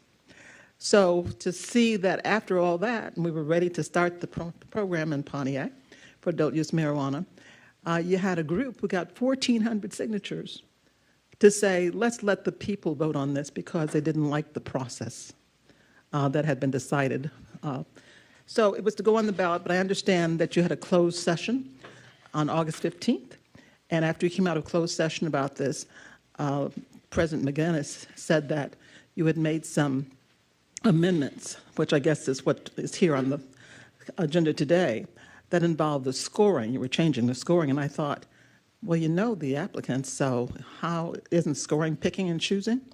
So I'm just interested, I'll be interested in hearing the discussion about how you arrived at these amendments and how you were able to keep this off the ballot so it didn't go to a vote of the people. Instead, you decided, apparently, in the amendments that you decided on in a closed session.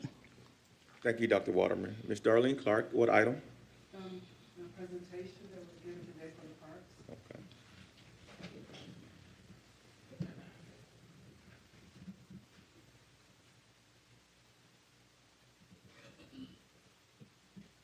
Afternoon, Council, Mayor, Administration, and Mr. Garland. Ms. James, you made a comment in your presentations. You wanted to know how long does it take for a 10-minute walk to the Hawthorne Park? Please understand, the Hawthorne Park is not in the center of Pontiac. It's a 10-minute walk for those who live in the surrounding facility of that Hawthorne Park. Okay, across the street, that's a 10-minute walk. But because it's off Walton Boulevard, which Telegraph and Walton, you're not in the center. Speaking to the young lady outside who did the presentation, and said he say, she say word, but I'm only telling you from what she told me. She said this is a 20 years maintenance-free park, which the Oakland County will be gladly to maintain, which again, it brings the question is, what about our other parks? You so amped to concentrate on Hawthorne Park. Give the people a reason as to why, because we have other parks, Murphy Park. We have parks in each district that's in long overdue repair, maintenance, you name it. Now, just cutting the grass, you did okay job. It wasn't a good, I rated a C minus, because they don't cut around the fence, they don't plant the flowers, the weeds grow up the side of the wall, you just cut the center. No one's maintaining them. So in putting all that money into one park, help the people to understand why not try to stretch it to go to our other valuable parks. Thank you, Ms. Clark. Mr. Chuck Johnson, what item? Item number 1.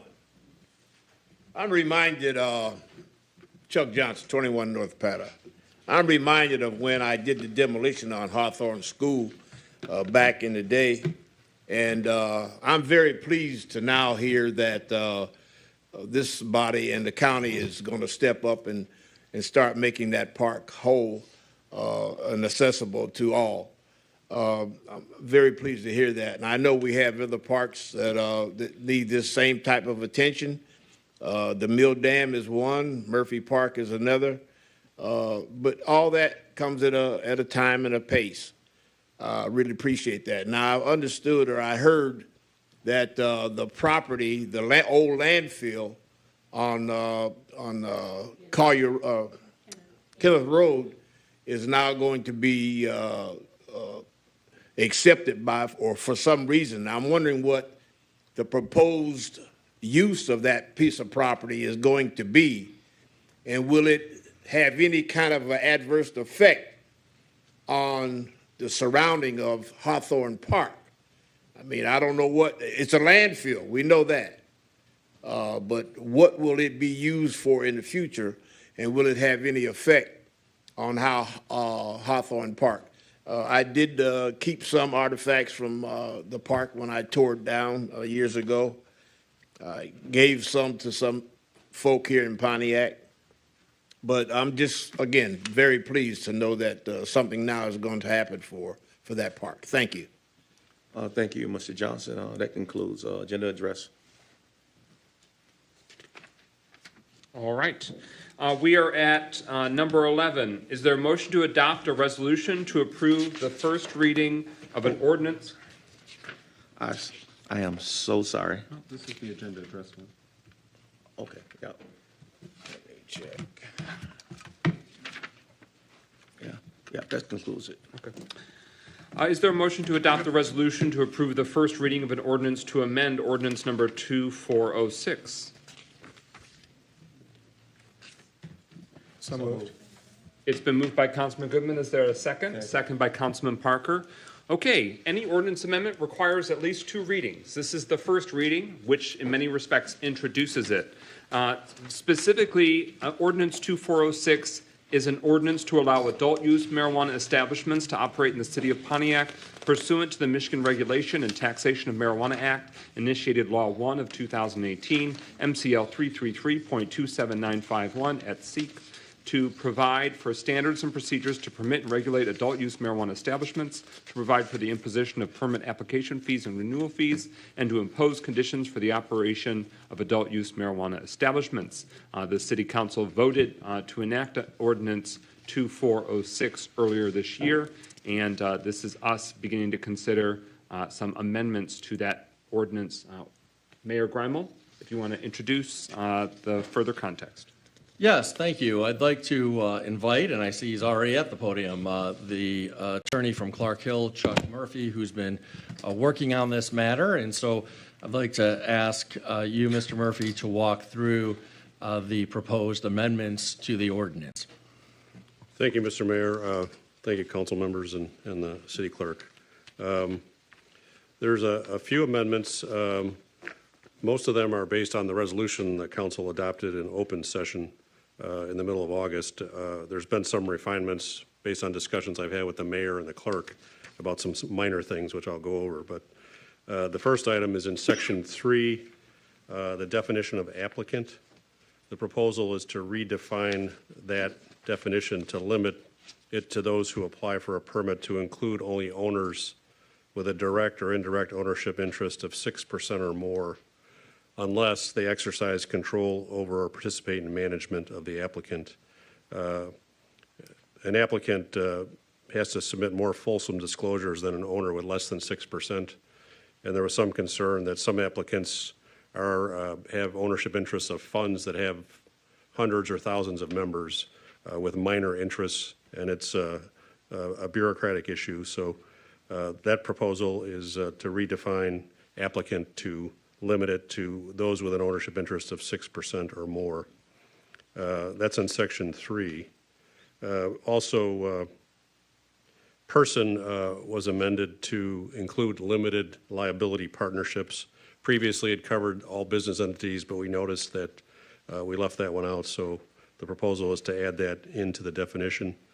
And then to be consistent with the proposed amendment on changing the definition of applicant, we modified the definition of stakeholder, and the proposal is that it would include only those owners with a direct or indirect ownership interest of 6% or more in the different types of business entities: limited liability companies, corporations, partnerships, and limited partnerships.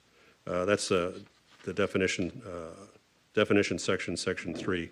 Does the council want me to go through each section first, or take up one section at a time? We already have a question, so let's pursue it. Pro Tem Carrington. Yes, thank you, President McGinnis. Concerning your first change, when you state the 6% of direct or indirect ownership, what does the state ordinance, the state legislature say concerning that particular? Can that be fluent? So the state, our proposal is actually more rigorous than the state's. The state is 10% or less, and originally our ordinance required all the owners to make a disclosure and be part of the application. So this was, it's more rigorous than the state, but it still gives some of these applicants that have a fund or multiple members a break in terms of what they have to produce for purposes of an application. There is a later section where there's a disclosure requirement of owners who have less than a 6% interest, where they have to at least provide their name, address, email address, date of birth, and if they're an entity, their ownership structure. So even though there's a 6% ceiling for the definition of applicant, there's still a disclosure requirement at a later provision in the ordinance, which is more limited in terms of what has to be provided for somebody who's less than 6%. All right, thank you. No further questions. To expand on the question, though, the state permits a municipality to be more rigorous, correct? That's correct. Thank you. Please proceed. And so, council members, if questions arise, feel free to raise your hand so I can acknowledge you. Please proceed. Thank you, Council President. For Section 12 of the ordinance, there's a proposed amendment for Section 12B2. Section 12 is the general permit application requirements. And that's the section I mentioned earlier. The proposal is to amend that to require applicants to disclose in the application the identity of every person or entity having a direct or indirect ownership interest in the applicant by providing their name, ownership percentage, email address, mailing address, and if applicable, their date of birth. And if they're a social equity qualified business entity, they must also demonstrate 51% or more ownership in the applicant. If they own less than 6% in the applicant, but they have exercised control or participate in management, then they're deemed to be an applicant and they have to provide more fulsome disclosures in the application process. That's on B12 and Section 12. And then in the same section under B6, that was an amendment discussed with the clerk and the mayor to basically clarify that the affirmation in the application that each applicant and its stakeholders are at least 21 years of age has to be made by the applicant itself as opposed to the stakeholder in particular. That's B6. And then Section 12B7, that's the subsection that requires a criminal history background report. And that amendment requires that an applicant under that subsection includes a managerial employee of the applicant and any person who exercises control over or participates in management.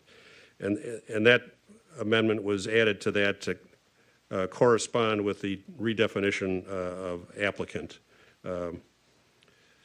Next on Section 13, that's the permit application process, which... I have a question, I'm sorry. Councilwoman James. Yeah, going back to number 7, the applicant includes a managerial, so you're saying in addition to the applicant, someone who works for the company would have to submit a criminal background check. So the typical operations process that you see in retail locations, for example, you'll have ownership, but you'll also have a day-to-day manager. The state requires the day-to-day manager to go through a criminal background check.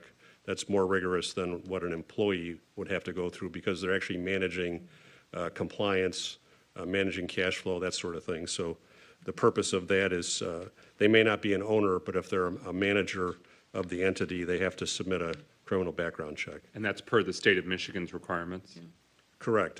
It corresponds to the state of Michigan requirement.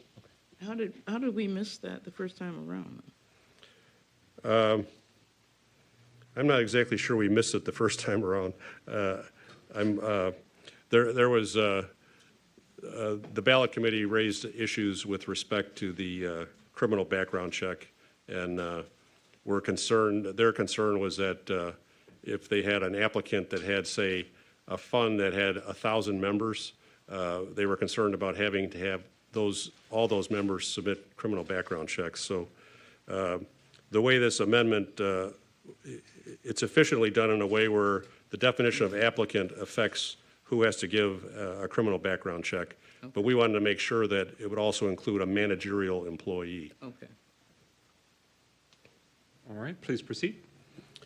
Okay, on Section 13, that's the section of the ordinance dealing with the application process and includes the scoring. Section 13, sub D, that describes the process from conditional approval to obtaining a permit. And this amendment is basically proposed from my discussions with the city clerk because his staff is the one that's going to be dealing with this process. But it was amended to delete the word operating as a modifier of permit because the word permit is a defined term in the definitions section, and we didn't want to cause any confusion. And it also moved the phrase, quote, and obtains a permit from the city and an operating license from the department would be the state, within 18 months after a conditional permit is granted. It moves that phrase to the end of the sentence. So it's clear that in the context of that section, the ordinance is requiring a written agreement between the applicant and the city that would confirm and be a binding contract that they will operate in accordance with the plans they submitted as part of their application. Some cities do that, and we have that in your ordinance because some people overpromise when they apply. They make a lot of promises, and then they don't deliver on the promises. This requires a written agreement with the city to perform according to the application prior to getting a final permit.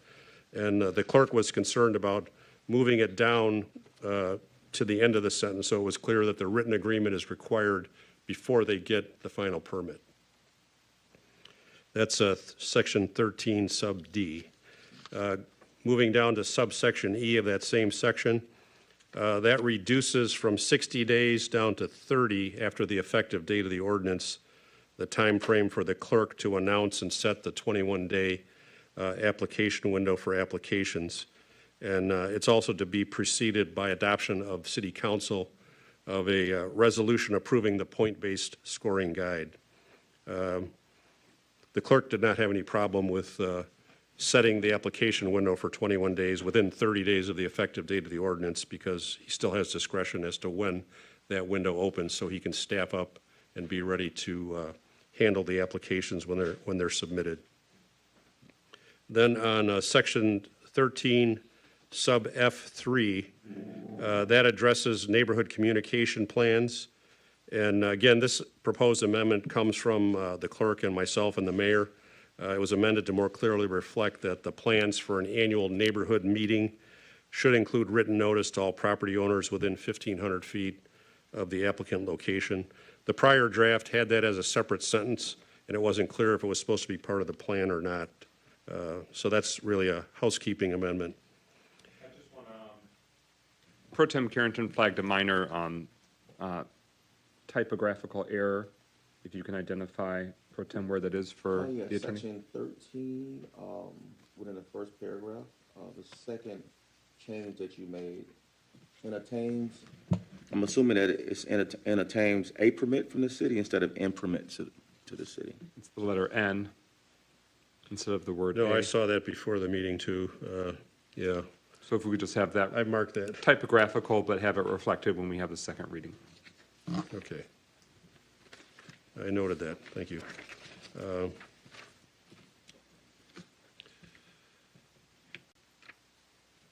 So I was going back to section 13F9. That section is new.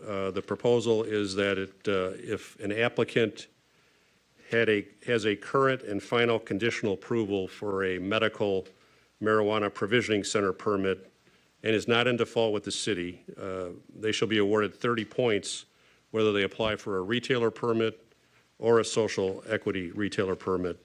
It also allows those applicants to apply for permits at a different location in any of the 4 zoning districts allowed under the zoning ordinance. The adult zoning ordinance was slightly different than the medical marijuana ordinance, so there was some concern in the cannabis industry about being allowed to move if possible because of the reduction in some of the zones of allowable permits. The points in this subsection would not apply to applicants who at one time had conditional approval, but following the appeal process, they moved out of the top 5 rankings in that district. And the change from the prior ordinance in the points would be, it's being changed from 20 points to 30 points. So there's an additional 10 points for that subsection F9. And that was part of the resolution that was approved by council in August. Section 13F11 provides for a possible 10 points if the applicant has rehabilitated or redeveloped an existing building within 3 years before the submittal of the application. The modification there was deleting the reference to the building being cited as blighted or dangerous and replacing it with the standard of the building meeting the definition of blighted or dangerous under the city's ordinances. And then sub F14, that's a new subsection. The proposal is that it provides 10 points if the applicant applying for a retailer or social equity retailer permit was the highest scoring conditionally approved medical provisioning center applicant in that zoning district in which they applied.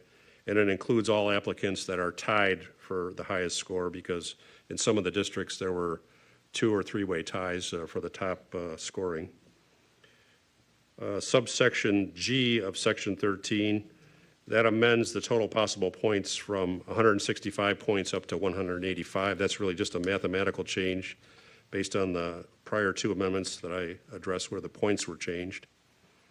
And then subsection H of that section, there's 17 retailer permits, and the amendment provides that conditional permits shall be awarded to the highest scoring 17 applicants as limited by the applicable overlay zoning district limits in which they apply.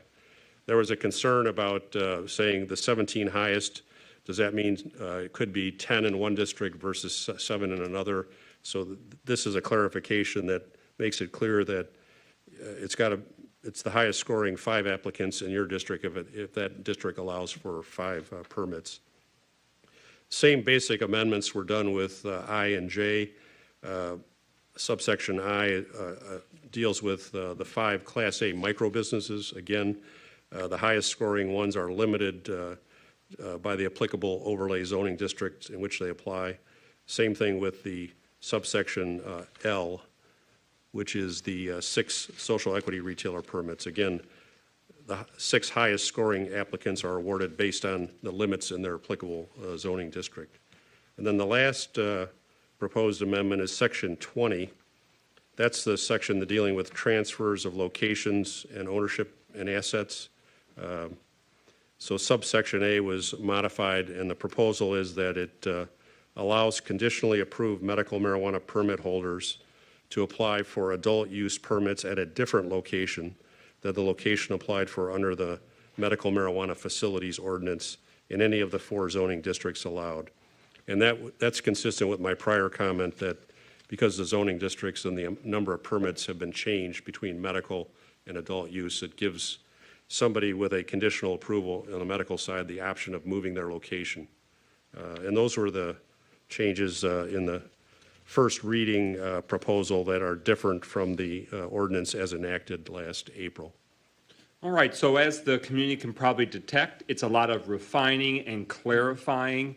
There are some changes to some scoring items and sort of how it can reconcile with the existing medical marijuana. This is the business ordinance. There's another element, and that's the zoning ordinance. That requires, per state law and our city operations, that will have a planning commission public hearing and go through recommendation and ultimately come here before. But I just want to make sure everyone knows there's sort of the other side of that coin. Did I paraphrase that correctly, Attorney Murphy? Anything further you'd like to elaborate on?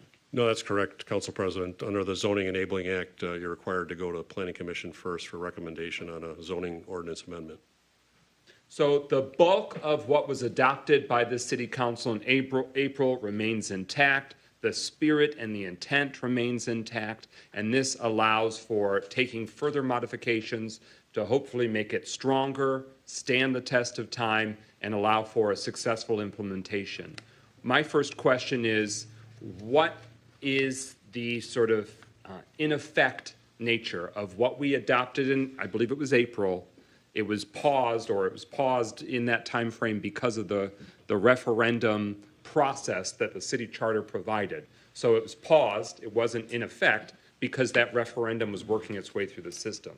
So the referendum is no more. It was withdrawn by those that initiated the referendum. It's no longer on the ballot. So is it fair to say that 2406, that ordinance, is in effect, although there are some time frames that will then trigger to implement, but that it's now the law, if you will, of Pontiac? Can you help me understand that time frame?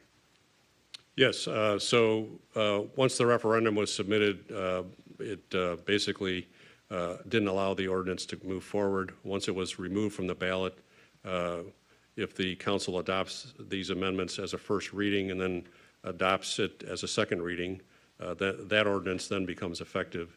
And the primary change, there was a lot of debate during the entire 4 or 5 month process about grandfathering the medical marijuana conditional approved permittees or giving them additional points. The 2 most substantive changes on points would be giving those conditionally approved permittees an additional 10 points over the 20 that were available in the original ordinance. And then if you came in first in your district, you can get an additional 10 points on top of that. So it's not grandfathering, but it gives some extra points for people that have invested and gone through the medical marijuana process successfully. And the other most substantive change would be the redefinition of applicant to make it less burdensome for applicants who, with the ownership 6% or less, not having to provide all of the information like business resumes and driver's licenses, et cetera, as opposed to just their name and address and email, so we can identify who the owners are of each entity, and we know who we're doing business with in the city. So those are the main substantive changes. All right, so this is the first reading on the ordinance element. We'll still have Part B as it works its way through the Planning Commission and then comes back here. So are there any questions? This is the first reading. We anticipate, would it be next week that we aim to schedule the second reading? Yes. Okay. Any further discussion on this first reading, acknowledging that it's been read for a first time, allowing further deliberation and research and review by council and community members? Hearing no further discussion, roll call and adoption of the resolution on the first reading, approving the first reading of the ordinance to amend Ordinance 2406. Clerk Doyle. Parker, Yes. Rutherford, Abstain. Carrington, Yes. Goodman, Yes. James, Yes. McGinnis. Yes. 5 yeas, 1 abstention. That motion carries. The first reading resolution is adopted, and it'll be back before the City Council at next week's City Council meeting. We are next at the resolution to override the mayor's veto on Resolution 23-312. Is there a motion to adopt the resolution? So moved. Support. It's been moved by Councilman Rutherford, seconded by Councilman Goodman. So it's before us. The resolution reads, whereas on September 11th, 2023 at 5:26 p.m., Mayor Grimal vetoed resolution number 23-312, changing compensation level for Pontiac Grants and Philanthropy Director position. Now, therefore, be it resolved, pursuant to Section 3.112, subsection F of the Pontiac City Charter, 5 council members may adopt the ordinance or resolution over the mayor's veto, and further resolved that the Pontiac City Council adopts resolution number 23-312, changing compensation level for the Pontiac Grants and Philanthropy Director position over the mayor's veto. Any discussion before we vote? Yes, I do have some discussion. I have a question for the administration. There is no secret that you wanted to veto this issue.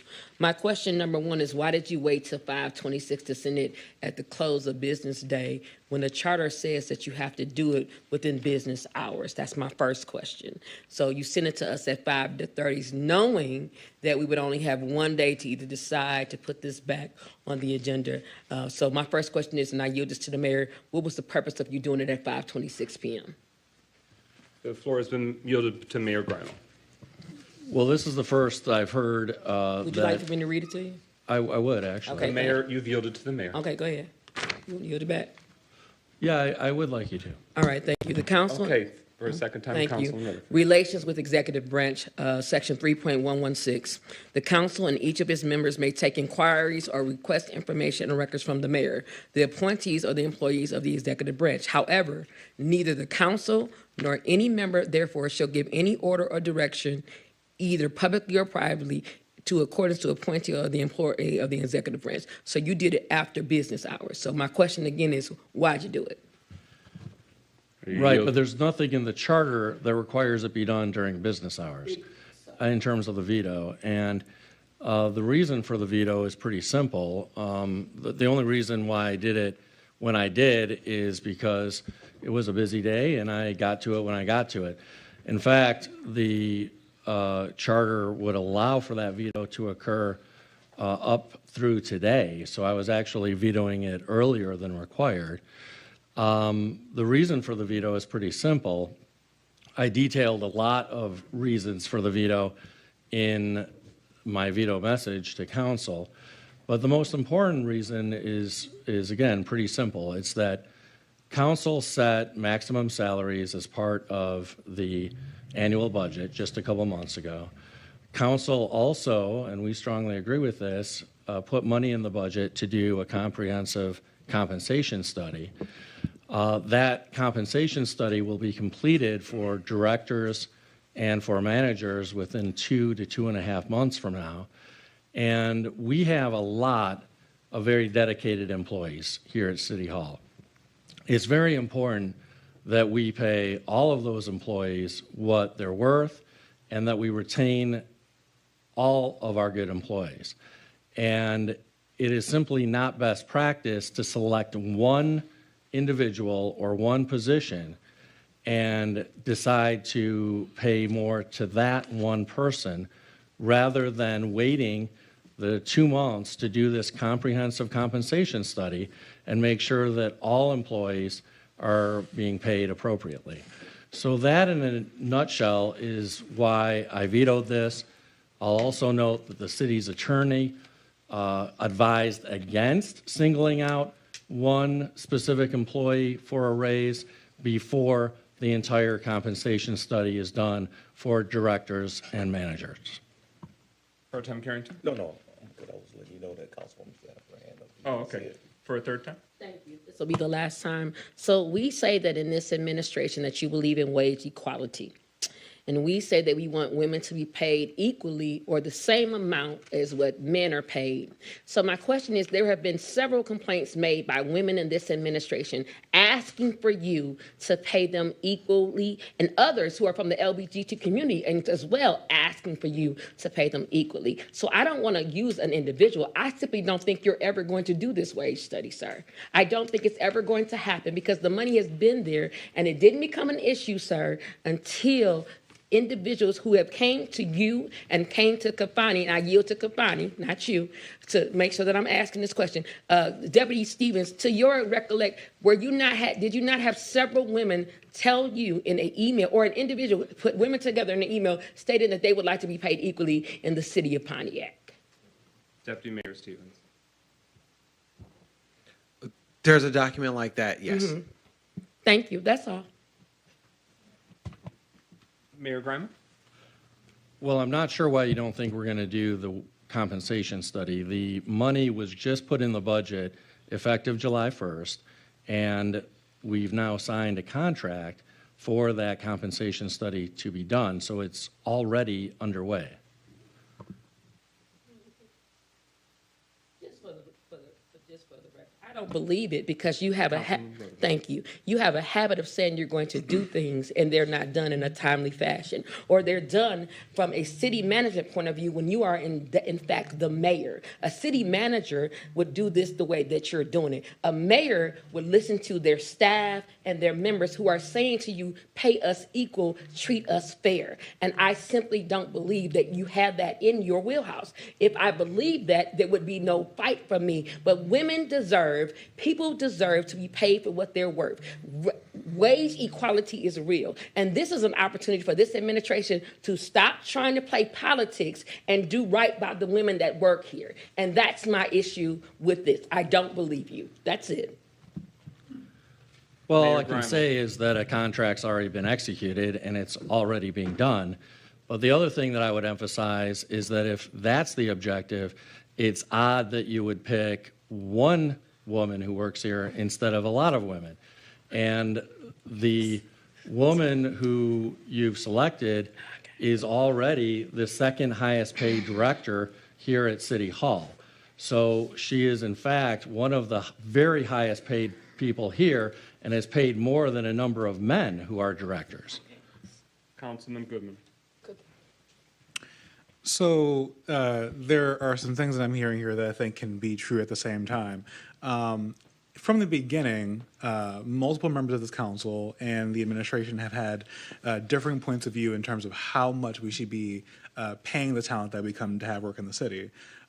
So the argument that if we're giving someone else a raise, there are other people who are also qualified of a raise. I think the thing that we are very much mentioning here is that there are other people who should have been included during the budget season when it was possible to do raises, and we just simply never got around to it for one reason or another. And I will say that it was most likely intentional. We as a city should be paying the talent that we expect to lift the city to a much better place. So if the argument is we shouldn't be paying someone more because then we have to pay other people more, I firmly believe that we should be paying other people more if we're asking them to do the work for the city that we're asking them to do. I don't believe in trying to underpay or just simply do the very business savvy mindset of trying to close those margins as tight as possible. I think it's a very fair thing to ask that if people are doing heavy lifting for the city, that we compensate them fairly. I'm not saying that we go above and beyond and pay everyone, and that's a director, $200,000. But very much, I think it's incumbent upon us to sit here and say that if we are, one, asking for a lot of work, and then secondly, the amount of time in this administration ignoring this role itself, but more largely have had troubles filling in departments because some people have needed to have more money allocated to that role for them to take the job or stay. So if we're sitting here having that back and forth constantly about not only one, getting talent that we desperately need, because we still don't have, we didn't have for a very long time an engineer, and I still don't think that we have a dedicated city engineer. There are multiple situations where we could have largely probably avoided these problems if we actually made ourselves attractive to the talent that we need to fix the city. And I think that this is another situation where it's kind of indicative of us being at a situation to where I don't fully see why this is being dragged out the way that it is. Councilwoman James? I just want to share, I think my concern is that this was an attempt to deal with a stated, problem that was brought to the administration and to council from female employees in the city. One of the solutions that we agreed to was a wage study. Right. But in my opinion, a wage study is a long-term, it's what you would call a long-term solution. If you have an employee who has put in writing their concerns, or employees who have put in writing their concerns, you don't take a long-term approach. You take a short-term, you can do the long-term, but what's the short term? What's been happening? Order. And that's going to lead up to that, because what we don't want to do, and we have to realize that we are in an extremely just unprecedented employment situation with respect to trying to keep talent. Not only are municipalities going through it, businesses are going through it, trying to keep crucial talent. And so I'm just dumbfounded, that we find ourselves in this situation. I do feel a wage study is needed. I feel a wage study is a long-term solution. I think we could be doing other things. I think we're not sensitive to enough to the fact that we're in an extremely dynamic employee situation here. And as a city, I don't think we want to lose any of our critical employees. So what do we do? I mean, do we just sit and say, well, we're doing something, so they should be happy with the fact that we're doing something? Well, the truth is they may not be, and the something that we are doing just may not be enough for the situation. So I just think we need to be a lot more aware and sensitive to what we're dealing with here, because it's a sensitive situation. Mayor Grummel? Well, again, we want to make sure that we're paying staff appropriately, but we can't just guess at what that appropriate level is. I think all of us up here have said from time to time that we want to be driven and guided by data. And if we're serious about that, we can't just pay people whatever they ask for. We want to pay them what they're worth and what is competitive in the marketplace. I don't know what those salary numbers are. And that's why we need a compensation study. We're getting a compensation study. It'll be completed for directors and managers within 2 months from now, and then we will make data-driven decisions based on that compensation study. Councilman Goodman? So I think there are a couple of things. One, I'm going to leave this comment the way I'm going to leave it.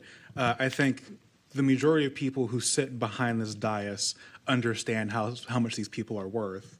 The question sometimes is, does the administration fully understand that? Secondly, I think it's also just important to mention, let's pretend that the compensation study says that we are overpaying all of our employees by, let's say, a reasonable amount, the amount that would be within a margin that would attract good talent. I would rather us pay a little bit more of a premium to attract good talent to bring the city to where it needs to be than sit here and, again, try to ride the margins as tight as possible. Because to a certain point, we're always discussing money in the city. We're discussing revenue. We discuss the need to be able to afford and pay for things. Investing in people is an investment that needs to happen if we're going to invest in the city, because the response to us needing to make money or reduce how much we're spending is not always related to sitting here trying to cut costs. Sometimes it takes investments to build revenue. And again, that's not just talking about the specific role that we're discussing, but all of them. I think it's important for us to pay real talent. That's the point of a labor market. Me and you both understand that very well. If we are in a situation where people can find better options than us, then I realistically, as a normal person who has had a job, would encourage them to do so. But if we want to have talent, we need to pay talent. Councilwoman James? Yeah, I just want to make a comment from the mayor's comment, and that is, we are not General Motors. We don't have 50,000 employees. We're a city with 100 plus employees, and management realm probably 20. So, there are other ways that we can handle it. You can sit down in one night and do an informal, some kind of a wage study informally. I mean, you can get an AI program and have AI run a informal study. It is not brain surgery, not really, not when you consider that we are relatively a small organization. So, I mean, I think that argument alone is just, it's not adequate enough. Councilman Rutherford? Deputy Stevens, I want to ask you 2 questions, just a yes or no. And then I want to comment on what the mayor said. During budget hearings, when we were doing budgets, Deborah Younger, Alexander Borngesser, Jack McIntyre, I said it right, McIntyre? Said it right? All right. Did you ever discuss with the administration that they needed to be paid adequate amount? It's a yes or no. Well, I can't just say yes or no, but I can say that during budget discussions, we had extensive discussions over compensation levels for all individuals in the city. Okay. And my second question to you is, knowing that, was there any discussion where it's a $2,000 gap?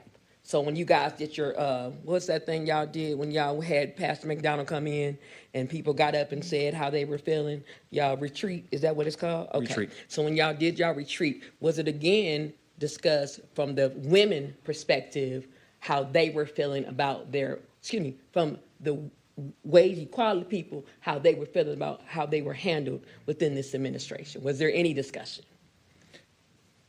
It's a yes or no.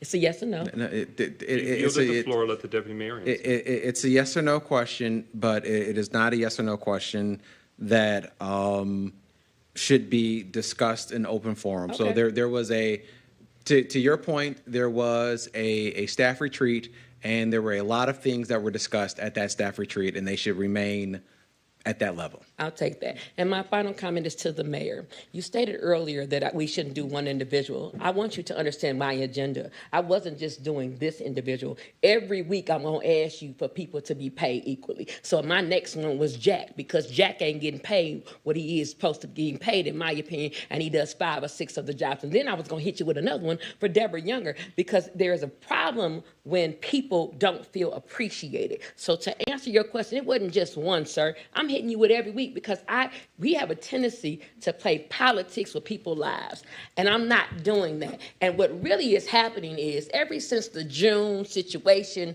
with the county, there has been a power struggle. I'm just going to peep it what it really is. And people are playing politics with people's lives, and I'm not going to do it. So to answer your question, I was doing everybody. I just started off with one because I want one person to start. If we can just get one in the door, maybe your heart will open to do more. But the real thing is, you're trying to have a power struggle with this council, and that's really what's going on. And I don't need you to comment, but that's what it is. Thanks so much. Mayor Grimal. Well, that's a very strange take on this, because that's not the dynamic. But if you're going to take one employee every week and give them a pay increase, we're going to be doing this for a long time, because we have well over 60 or 70 employees here. And that's part of my point. We should wait a couple months and do a comprehensive adjustment to pay based on the data under the compensation study. It's pretty simple. And the other item that I would note is, we all value our employees. We want to make sure they're being paid appropriately, but we can't just take a shot in the dark or a guess at what those levels are. And that's why this compensation study is so important. And I think it's important, too, for the public to know it's not like the individual in question is getting paid poorly. They're getting paid over $108,000 a year. They were just given a 16% raise July 1st. And so to then come back 2 months later and demand an even bigger pay increase is a little bit baffling, when we can wait a couple months and actually get the data. Pro Tem Carrington. President McGinnis, I'd like to call for the vote.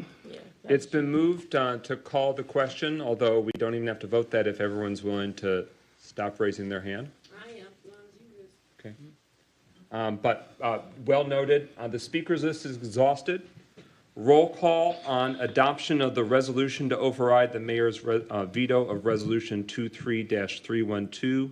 Clerk Doyle. Rutherford. Yes. Carrington. No. Goodman. Yes. James. Yes. McGinnis. Yes. Parker. No. 4 yeas, 2 nays. Okay. That motion fails because per the charter, it requires 5 votes to override a mayor's veto. Could I please have a motion to... So moved. A motion to suspend the rules to take up a resolution that is not currently on the agenda. So moved. Support. It's been moved by Councilman Rutherford, seconded by Councilman Goodman, that we suspend the rules to take up an agenda item not currently on the approved Can I read agenda. it? Hearing no further discussion, the motion before us is on suspending the rules to take up a resolution. Do we have a copy of that? Yeah. Okay, so you can pass out. Yep. So the motion is to suspend the rules, and then I was going to move to amend the, to Okay, add it okay. on the agenda. So it'll be a 1-2. But first, is there roll call on suspending the rules to take up another resolution? Clerk Doyle. Carrington. Yes. Goodman. Yes. James. Yes. McGinnis. Yes. Parker. Yes. Rutherford. Yes. 6 yeas, no nays. All right, so the rules have been suspended. Now, is there a motion So to moved. adopt the resolution authorizing an increase Support. in the maximum compensation level for Pontiac's Grant and Philanthropy Director position? So It's moved. been moved by Councilman Rutherford, seconded by Councilman Goodman. is reminiscent and deals with a similar topic that we are debating on the resolution that was vetoed, but there is difference in language, so that way it takes into account some items that were flagged previously. Whereas the current compensation level for the City of Pontiac Grants and Philanthropy Director position is $108,150.12 annual salary. And whereas the City of Pontiac Grants and Philanthropy Department is critical to expanding the resources of the city in order to provide increased city services and improve quality of life for Pontiac residents. And whereas the Grants and Philanthropy Department has experienced an exponential increase in responsibilities, initiatives, compliance requirements, and grants funding awarded for federal, state, county, and philanthropic sources. Now, therefore, be it resolved, the Pontiac City Council authorizes increasing the City of Pontiac Grants and Philanthropy Director position's annual salary to $115,000. And further resolved, the City Council requests the mayor to determine whether a budget amendment is needed to ensure adequate appropriations in the impacted general ledger accounts and prepare a budget amendment for consideration by the City Council if it is determined to be needed for implementation of compensation level changes. And further resolved, the City Council requests a formal written update from the mayor on the implementation of the position's compensation change by September 30th, 2023. So that's the motion before us. It authorizes the increasing of the position. Obviously, ultimately, the authority for many of these decisions falls per the city charter with the mayor. The city council recognizes and realizes what is spelled out in the present iteration of the city charter. This, just to provide some rationale, the Grants and Philanthropy Department is involved in many aspects of the operation of the city of Pontiac as it currently is constituted, including and especially from my vantage point, over $37 million that we've received from the federal government. It's called the American Rescue Plan, or ARPA funding. And it's through the Grants and Philanthropy Department that we are staying kosher and compliant with the federal government and how those federal funds are allowed, permitted to be used, and then applied. So I very clearly see that this department and its leadership has essentially multiple substantial director level positions, that this department is being asked to perform many functions in one role. And we acknowledge that that's true in other aspects of the city operations, and we want to address those too. But this is especially dire because if we do not get the compliance right, the implementation right, the reporting right, and all of those pieces, so much of the operations of the city take a massive hit. I, on behalf of the City Council, have asked informally, I have asked and repeatedly inquired about the status of ensuring that it's stabilized, and the hope and the expectation is that that would have been done in the budget cycle. And it was to a degree, but not to completion. And so this is the council expressing our very strong sentiment. We've tried it in diplomatic ways, and I hope to continue that diplomatic, collaborative, and cooperative way, but hopefully there should be no doubt and no equivocation on where the sentiment of the council is pending vote outcomes. So there you have it from one sentiment of many other moving parts. Further discussion on the resolution before us? Hearing no further Councilman Goodman. And I want to ask a question before I get into a point, because I could be wrong. And I'm asking the administration, so either you can give me an answer. When it comes to how the city of Pontiac currently takes in revenue, given our poor experience with emergency management and losing a lot of our assets, where, if you could break down the top 3 ways in which the city makes its money in terms of revenue for funding in general? Mayor Grimal's been yielded to by Councilman Goodman. Yeah, it obviously depends a little bit on whether you're talking about one-time dollars or whether you're talking about continuing annual revenue. But I think it's fair to say that the top 3 in no particular order are income taxes, grant dollars, and property taxes. Follow-up, Councilman Goodman. So with that, I know that we often see grants as one-time dollars, but recognizing that a grants department is supposed to constantly be seeking these grants, hence the need for them to be a department and not a one-time committee. Would it be safe to say that the revenue and the income from that department's work makes up a how can I put this? substantial part of the city's day-to-day operating expenses and budget. I wouldn't say that it makes up a substantial amount of the operating budget, which I think was your question, but it certainly makes up a large amount of the capital improvement budget. And given that the city has been in a place of deferred maintenance for a very long time, it would be safe to say that capital improvements are a priority for the city of Pontiac. Would you not? Of course. So, to follow this up, there are so many things that we are asking of this department and its importance to the way in which the city is improving, as many of us have been tasked with doing, why we were elected to this council.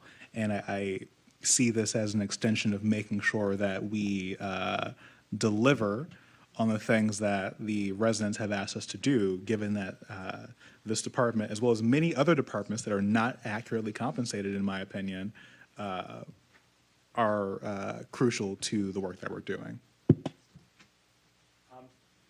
It's gone in quite a bit, and some individuals need to use the facilities. Is it okay if we are concluded with deliberation and move into voting? Yes. Okay.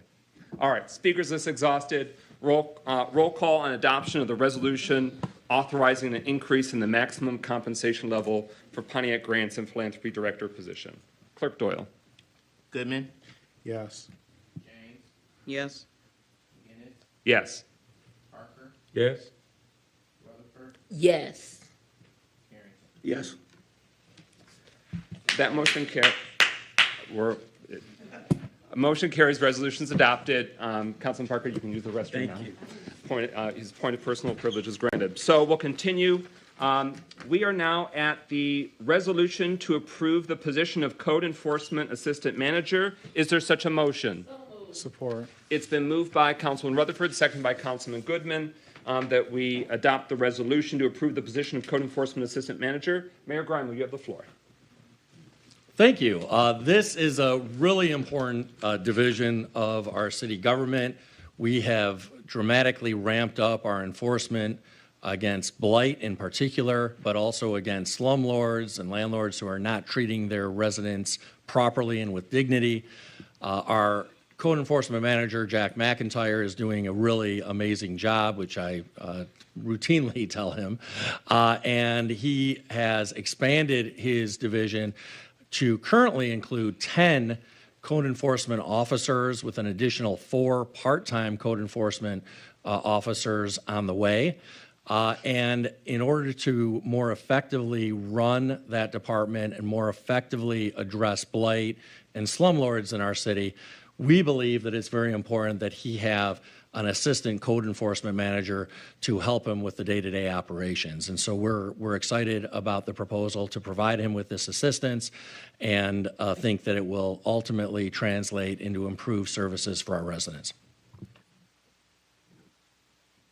All right, any discussion on the motion before us? Thank you. We have Code Enforcement Manager McIntyre here. Was there anything further that you wanted to reflect on? Thank you truly to you and your team, but you can take the podium if there's anything further that helps us understand. This council voted through our budget amendment process and ultimately the budget adoption. Councilman Parker made that amendment to the budget to create an additional position.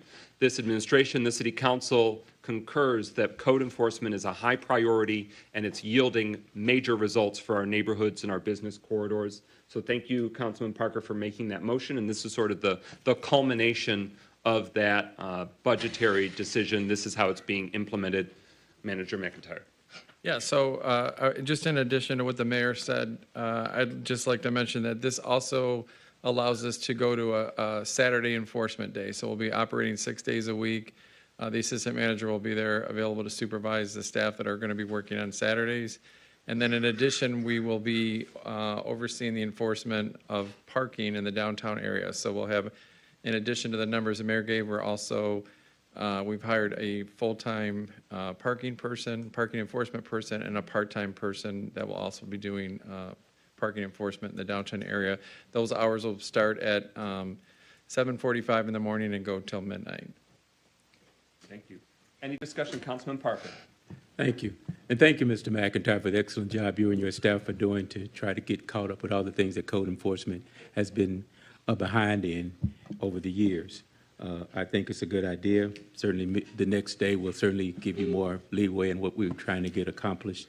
And I just wanted to know, since I was missing for the vote, I voted yes. Thank you very much.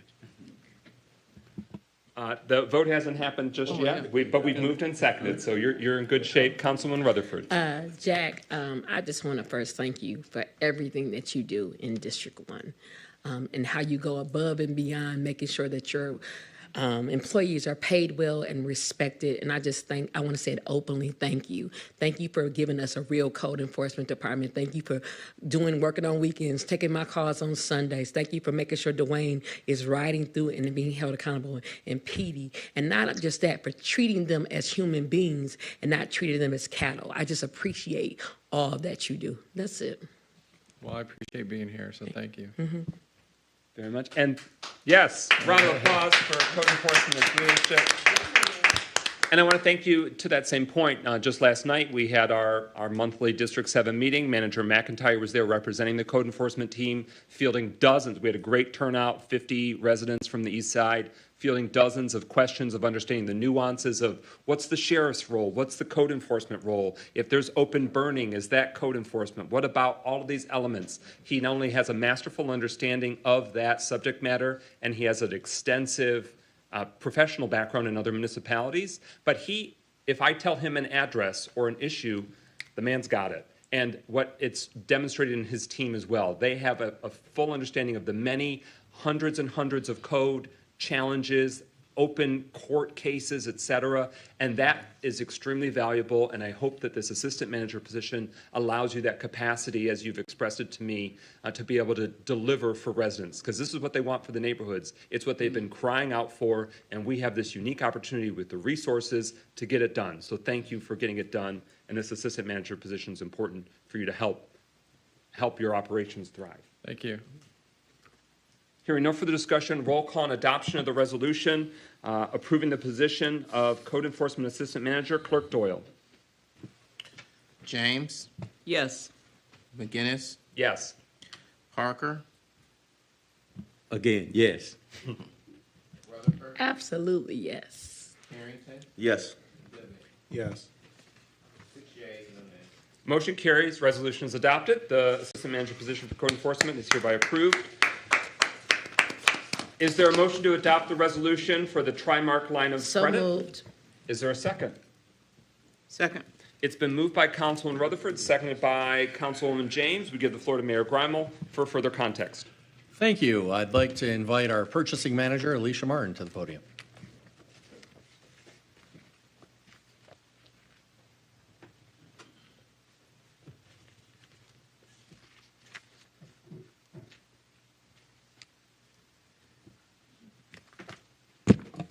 Good evening, council, administration, to our residents for City of Pontiac. I'm here to present the resolution to request of line of credit for Trimark to purchase the commercial hood, heated serving table, and cold food service table for the Ruth Peterson Senior Center Improvement Phase 2. The reason why we're asking for this line of credit, we initially established a line of credit which council did approve with Lowe's for $25,000. However, all of the appliance and equipment that's needed is not available at Lowe's. So this is the second cooperative provider or supplier that we're able to purchase those components from. Thank you very much. And thank you to our finance director, a man of many talents, for being here for this evening's meeting as well, and for helping continue to build out a robust purchasing operation as part of your department overall. Is there any questions or discussion about this item? Again, we handled a very similar matter, but we wanted to take it to the next level so that way it's functional, so that way we can put these dollars to work and have the line of credit to make it work. Councilwoman Rutherford. I just want to say thank you so much for having transparency and showing people how to use the programs that you run in your office and purchasing. I've gotten so many compliments about how you actually explain step by step how do people get on BidNet, how to make sure they understand what the process is. My only ask is that we try to continue to engage with people who want to be a part of it, even though this has nothing to do with the purchasing. It's just a FYI, a housekeeping item, that we continue to push that narrative because we have so many small business, first-time owners, small businesses who want to be a part of bidding on the programs that we have in the city or stuff that we have done, and also making sure that we're letting them know what is available. So I just want to give you your kudos for that. That's all. Thank you. You're welcome, honey. Further discussion on the motion before us? And for the sake of, yes, Councilwoman James, you have the floor. Just one question. Is this going to carry us through this fiscal year, you think, or you think we'll have to vote to extend or to expand this initial amount? No, this is specifically just for the appliances only. So there's going to be a contractor that's going to just install them. It won't take several months for this part of the project to be completed. Once they get the longest lead time with this is the appliances. So we have to be able to send a purchase order over to the supplier and get them ordered. And then that's the longest lead time that we're really concerned about. Time is of the essence. We have to complete spending on this project by November the 15th. So that's when it has to be complete by the 10th. So that's the deadline that we're looking to have this completed by. So we won't be requesting an additional line of credit, to my knowledge, unless there's some unknown that hasn't been brought to my attention. Okay, I guess I misunderstood. I thought we were approving a line of credit in general for this cooperative supplier in case we need materials that Lowe's does not carry. Yes, we can. Okay, I get your question. I understand. And you're saying that it was this particular one is for one specific job. That's what prompted, yes, our application for a line of credit. But to answer your question, now that I have a better understanding, yes, we'll be able to use the supplier in the future for other purchases as we need to until the cooperative contract expires. Okay. Deputy Mayor's all set. Any further discussion? All right, so this is the resolution. It's brief. I'll read it so everyone knows, since it was a modification of the agenda.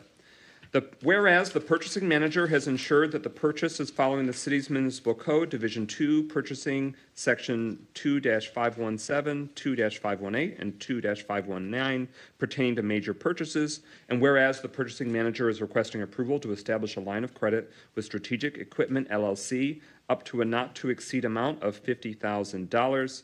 Now, therefore, be it resolved, the Pontiac City Council approves the mayor or mayor designee to allow the finance director to execute the line of credit application with Strategic Equipment LLC to purchase the commercial hood and air unit for the Ruth Peterson Senior Center. There's a correction. Oh, I do apologize. So the last sentence in that should be for the commercial hood, heated serving table, and the cold food service table. Give that to me one more time.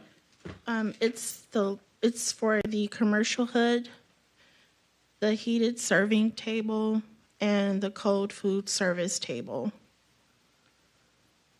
For the Ruth Peterson Senior Center. The Lowe's resolution, and I apologize, I did copy this from that resolution. The Lowe's resolution covered the commercial hood and air unit.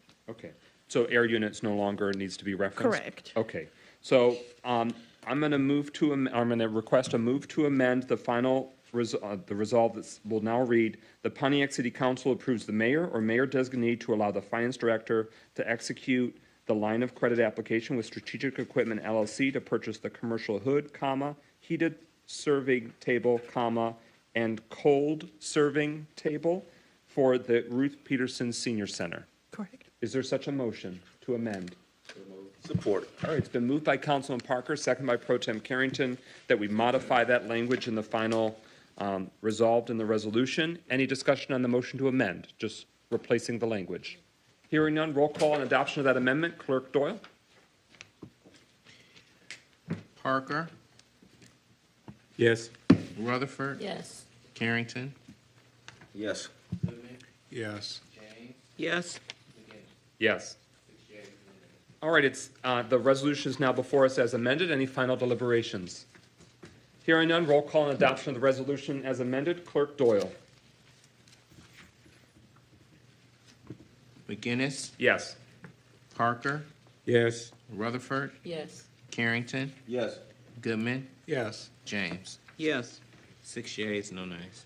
Motion carries. Resolution is adopted. Is there a motion to adopt the resolution to approve the position of purchasing administrative assistant? So moved. Support. It's been moved by Councilman Rutherford, seconded by Councilman Parker. It's now before us. Mayor and Administration.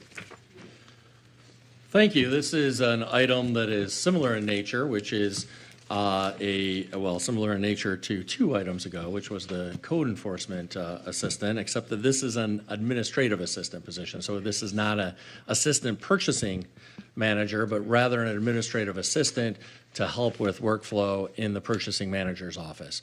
And I would invite our purchasing manager to come and speak a little bit about this item and how the addition of an administrative assistant will help accelerate tasks through the purchasing division. Yes, I'm here to answer any questions that council may have regarding this request. Can you speak to the workload that the purchasing department division is engaged with that helps give a sense of why this touches many aspects of many moving parts of the overall operations of the city of Pontiac? Yes. So in my evaluation of purchasing, we always think about the best approach to removing any of the bottlenecks that are occurring in our processes that hinders us from serving personnel efficiently, city residents, our suppliers sufficiently. And so in my evaluation, I've been evaluating on a month-to-month basis. I developed a summary of what those bottlenecks were.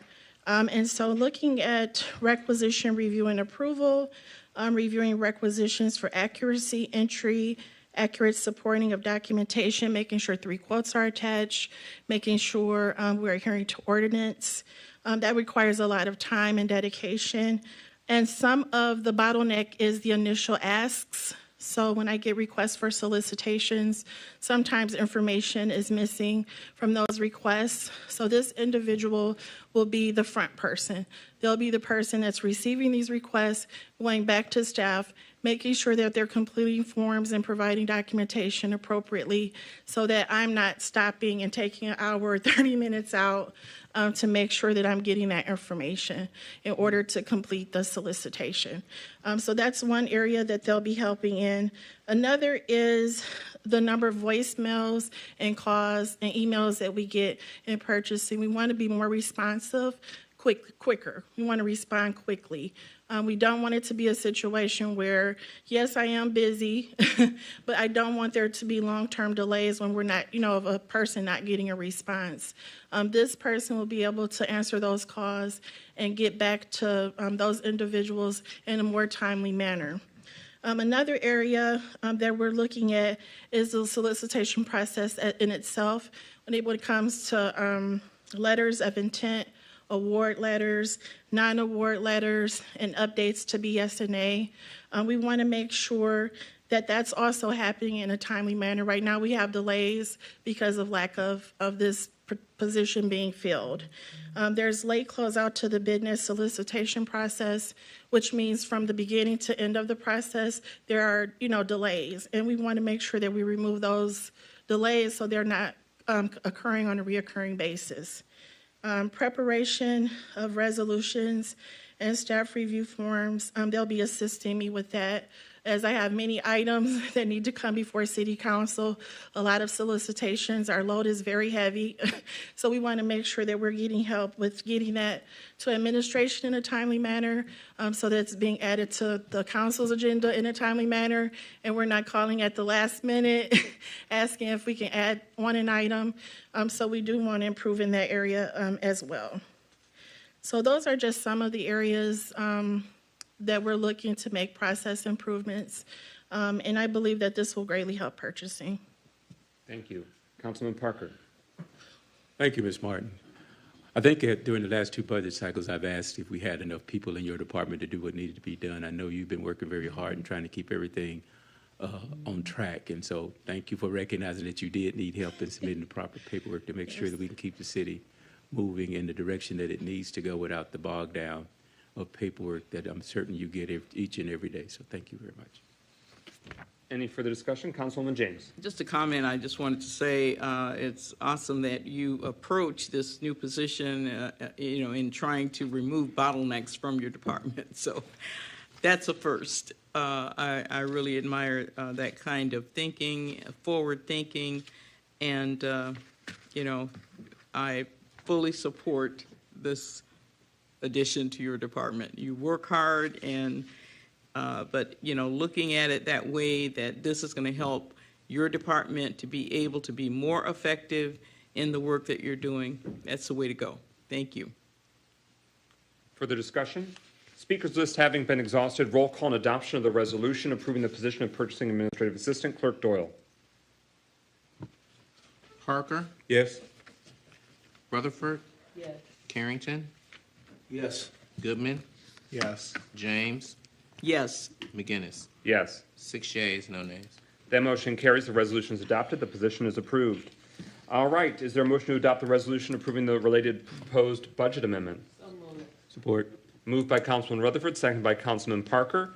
This is for the current budget year, increases the budget appropriations in the following GL accounts. 101-233-702.00, salaries and wages by $45,833. 101-233-715.000, FICA, city contribution, $3,506. 101-233-718.500, MERS employer contribution, $1,833. 101-233-716.000, medical insurance, $9,813. 101-233-719.001, dental insurance, $473. 101-233-716.0011, hearing and optical insurance, $8. 101-233-717.000, short-term disability, 101-233-719.0, workers' comp insurance, $833. 101-233-725.000, sick and vacation contribution, $441. This amendment, of course, relates to the establishment of the Purchasing Administrative Assistant position just approved by City Council. It was before us 2 weeks ago. I think we have a good lay of the land, but is there any debate on the motion before us? Hearing no further discussion, roll call and adoption of approving the budget amendment. Clerk Doyle. Rutherford, Yes. Carrington, Yes. Goodman, Yes. James, Yes. McGinnis, Yes. Parker. Yes. 6 yeas, no nays. That motion carries. The resolution is adopted. The budget is hereby amended. We are now at public comment. Pro Tem Carrington, who's up? Yes, thank you, President McGinnis. Ms. Beatrice Wright.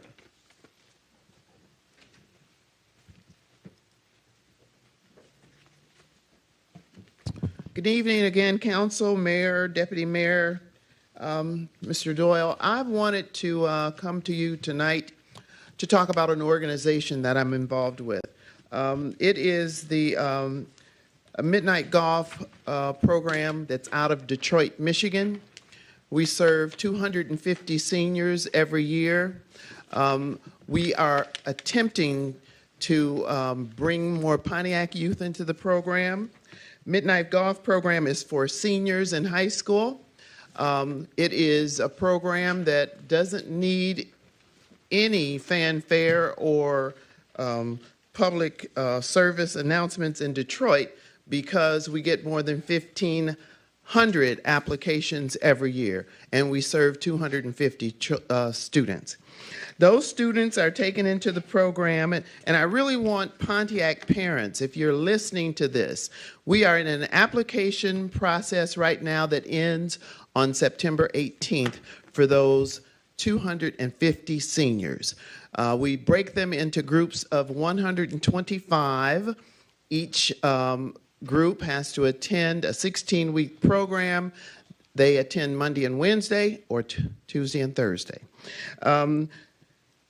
Our angle of the program is funded by a golf tournament that we hold annually. And my angle of the program is a scholarship program that annually gives out more than $65,000 worth of scholarships. Just to give you an example, this year our golf tournament earned $175,000 in one day. So those students enter the program. The first activity of the evening is dinner.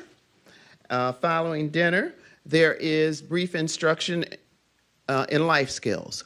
After that, the group is broken in half, and half of the students go into more intense instruction in that life skill, and the other half gets golf instruction from PGA professionals.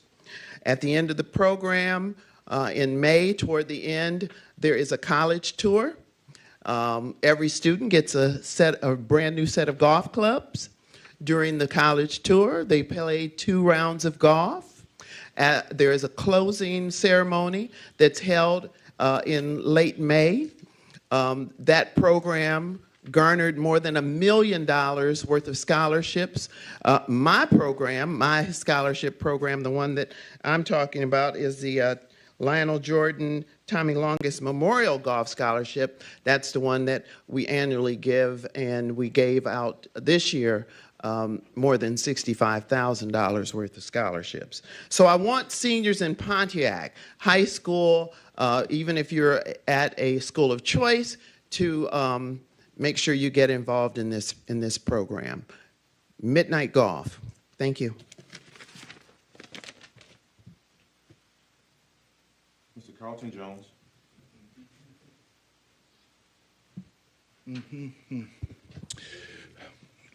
Okay, let me just piggyback on what Ms. Wright, I'm just so glad to follow behind her. Now, she talked about this midnight golf. Everybody need to be concerned when we start talking about golf. In our city, our high school has neither a boys or girls golf program. All the other high schools come and play here in Pontiac with their high school students at this golf course here in Pontiac. We do not have a golf program for boys or girls. We need to look into that. So let me just put that in there. Now, she didn't talk about that, but I have always been now pushing to how we can get golf into our high school to get our young people playing golf. It's a very important sport, especially with us having a golf course here in Pontiac. Now, I want everybody to listen to this real quick. Just listen to this. We get 5 minutes as citizens, and we stay down here 3 hours. It's almost 9 o'clock. We get 2 minutes doing agenda, and like you said, Council President, it's a long agenda. We can't speak to it because you only get 2 minutes. Now, I know you guys are working for us, and it's good to see, and I'm just going to say this, the honeymoon is over. And I'm glad to see that. Because the points you were making tonight about talent, workforce, the most important talent we have in Pontiac is our residents. And if we don't look to see how we can make sure we getting them engaged with workforce development and putting that off, that's the wrong way to do it. Man, I'm going to tell you, when you get good talent, 2 months is a long time to wait. You're talking about you're going to try to see if you're going to pay me right. It just don't work that way. In this market right now, if you recruit good talent, to retain them, you need to listen and appreciate your talent. And when we know we missing a lot of talent and the people we bring on got to carry a lot more, they'd be ready to leave and say, I don't need to do all this for what you're paying me. Now, I realize we can't pay them everything they ask for, but if we don't retain talent, we're going to be really in a worse situation than we started. So we got to be very conscientious. And one of the things I want to say, council, I know it's tough, but you have to take that same approach to the residents here in Pontiac. And I've been trying to say we have to truly invest in our residents. And if we're not investing in our residents, when we talking about we got an open position and we're not looking how we can fill it with residents, we're not investing into our residents. These open positions, we need to train people in Pontiac to take these positions. We have to do that. And that's what we're doing with TDC and the Carnev Group, and trying to get local people and get them ready for our own positions where we can pay them. Thank you. Thank you, sir. Ms. Vicki Evans.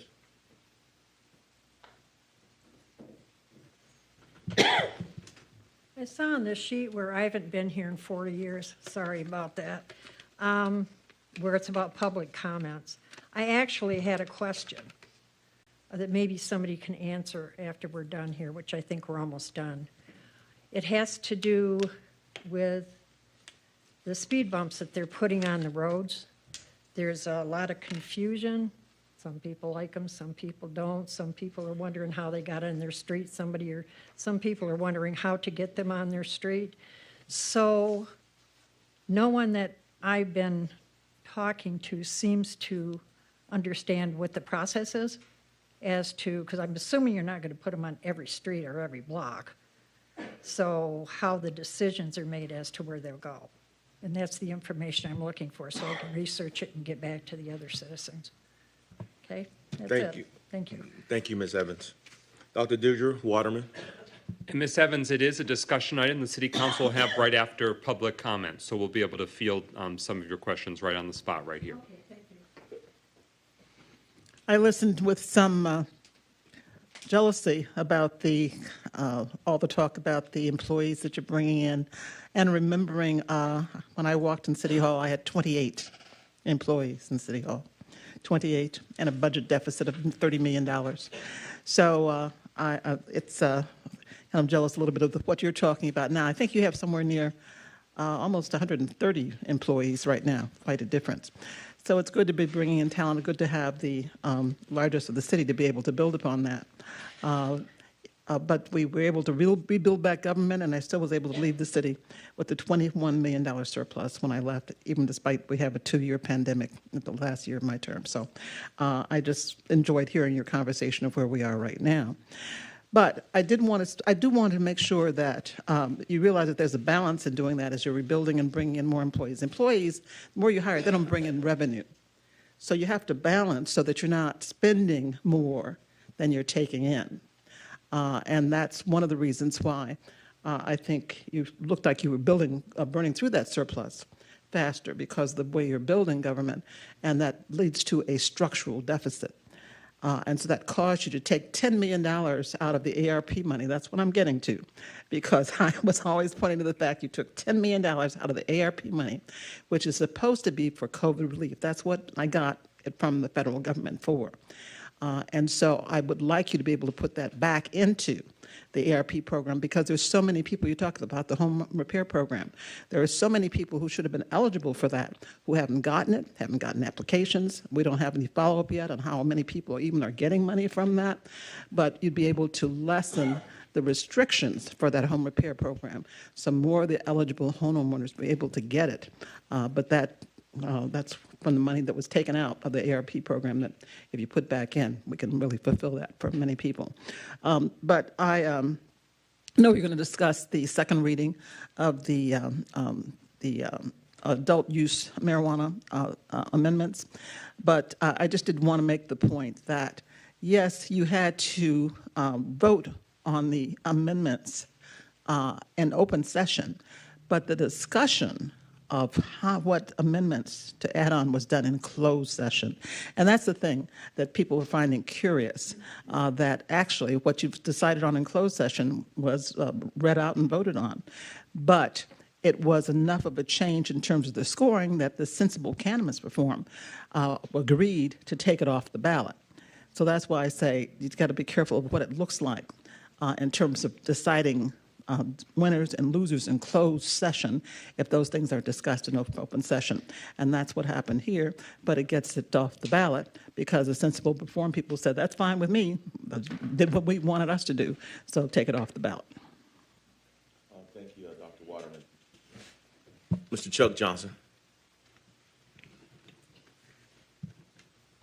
Thank you very much, and good evening, ladies and gentlemen. You know, I agree, but then I kind of disagree in this veto situation. Being an employer for over 40 years, I had almost 23 people working for me under different categories, truck drivers, laborers, just pickers or whatever the case may be. And being the employer, I had to be mindful of how each one of those individuals got paid and how much they got paid. If my laborer would come to me and say, Chuck, well, you know, I need more money because I'm picking up more wood. Well, maybe you are. You have to be a team player. But understand this, and I understand the mayor's position. He is the boss. He is the guy who kind of says on the day-to-day operations how much a person is doing, how much they get paid. He's aware of all the ins and outs and the ups and downs. I think he should have had the opportunity to follow through with his plan to figure out how he was going to give these raises and promote these individuals in whatever way they wanted to. Now, I understand that this is what the council wanted and this is what the council got. But as a past employer, I understand Mayor Grimo's position. Thank you very much. Thank you, sir. Ms. Darlene Clark.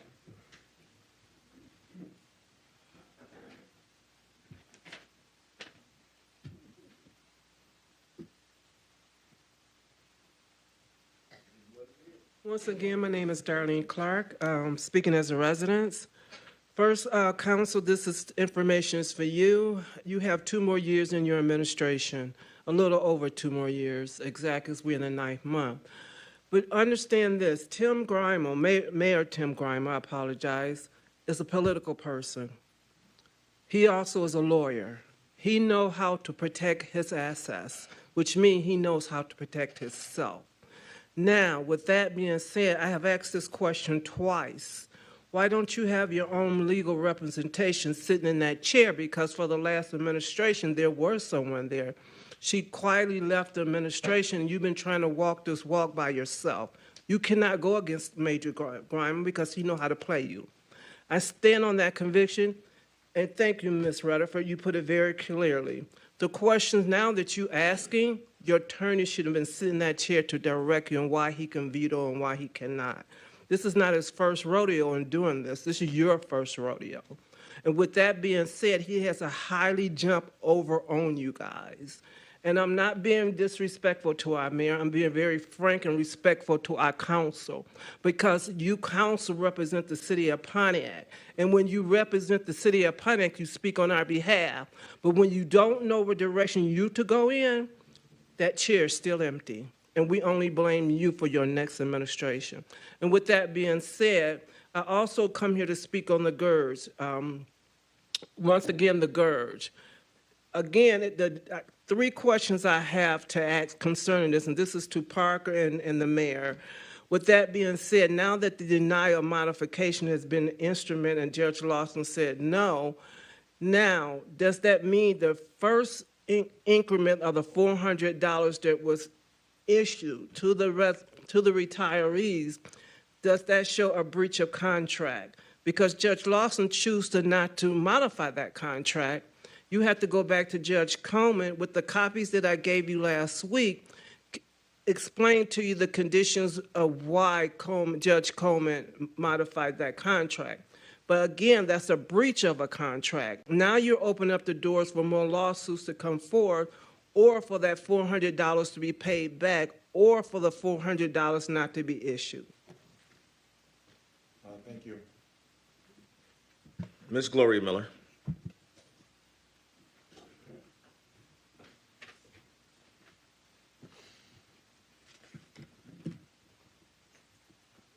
Before you start that clock, I was on that list, but I was good. I didn't say anything. I'm on that list. She signed me on for that gender address, but that's okay. I'm going to ask questions. I'm going to ask everybody questions. My theme is going to be tonight transparency, and I'm talking to the citizens of Pontiac. First of all, thank you, Ms. Clark, for mentioning it. Where's the attorney for you guys? You need one. We did nothing without the attorney Sharp. She kept us up on our breast. I know the honeymoon is going to be over. It's no organization, no government get along every day. I don't get along with my husband every day. There's no such thing as that. You work for us. He has his agenda over there. It's political. He puts who he wants. He fires who he wants. He does, and that's not just him. All mayors have done it. That's the name of the game. I've been in a long time, I know what I'm talking about. Next, I want to ask President McGinnis, who does the agenda? Why isn't the resolution, all these resolutions we did tonight, not one resolution attached to this? I went back to the 10th council, which we was on, the 9th council, the 8th council. Why aren't the resolutions in these things so we can follow along with you guys, what you're doing? What are you doing? This is dictatorship. I've had enough of it. I spent the whole weekend going over this stuff. I went over some other council people. We have never conducted business like this. You don't got what they pay them. You just, and you up here arguing about the pay, put them in them resolution. Who does the resolution, Mr. McGinnis? Do you do them? Who does the resolution for you guys? That's something that Attorney Sharp did. That's something that, because she know her stuff. You guys need an attorney. Another thing. And just to say, those signs you got there, you need to be having them in people's yard. They calling me for them. They need to be in the yards. That's not what I do. When I did it, I did it. I took care of business when I did it. We don't need the signs sitting in here. And I don't come down here to kiss anybody but only the citizens. Now, the next question I got. Mayor, I want you to explain to the resident, a lot of residents asking me about the Martin Luther King Bridge. They don't believe me that the bridge will not be finished until 2025. That is true. You said it in your state of the city. It will not be finished, citizen, until 2025. So in the meantime, what happened with the $10 billion that you got from the state? Gaining interest. Give you something to think about. What else I got here? I want to mention Stonegate. I brought it up to Mr. Jack McIntyre. The homes over there, I had called Mr. Nicholson today. Their homes over there flooded with water. They live in sewage, Mayor. And it's over, and ask Jack about it, because you know I'm coming back. Those people calling, they are living in unsafe conditions over there in Stonegate. I went in there, I took pictures. It's unlivable. Unlivable. And we don't have to live like that. And the sensible cannabis reform, who are they, Mayor? Who are they? Who are these people? What you do in the dark comes in the light. You might as well tell me, because I'm going to find out everything. That's what I do. I just want you to tell me. Thank you, Ms. Miller. That concludes our public comment. All right, we're at our 3 discussion items for the evening. The first was the desire to see increased speed bumps installed in our neighborhoods. Councilwoman James, you had requested this evening's discussion item. You have the floor first. Yes, in fact, our public comment lady really said it. A lot of citizens are asking questions. From the first installations that we have, and those have all been done. But we have citizens saying, hey, I want one, I want this, what's the process? And I wanted to open this discussion item so we could talk about that, because to date, we have not approved any additional speed humps. So we need to talk about, is that something we want to do, and what the timeline would look like if we wanted to come up with another round of speed humps. So we need to open that discussion, and that was my intent tonight, to open that discussion so that we could get some answers for the residents who are asking us, you know, when can I get a speed hump? And I can't give them an answer because the ones that have been installed, that's all we have until more decisions are made. So let's discuss it. Yes. So there are 21 streets in the city that have been chosen in this initial round, which comes out to 3 per council district. So each council person was able to advocate for 3 streets that were eligible. If they're a snow emergency route or a major road or a state road, those are not eligible. So that took some off the table. And from the remaining local roads, we advocated, we suggested and recommended 3 streets respectively in each of our districts. So each council person can share where those are, or if, depending on where you live, they can help answer those questions. But I can say for my council district, it was influenced by where I had heard a spike in complaints from residents about speeding. So I was basing off of my first few months in office, where were the spikes in concern, or where I was noticing crime, public safety reports where there seemed to be a lot of issues with that. That's what led to that first round of 3 streets in a particular district. About $550,000 is what it cost to put in those 21 sets. So it's a pretty pricey endeavor. But I'm going to give the floor to the mayor. He can offer a perspective on the direction going forward.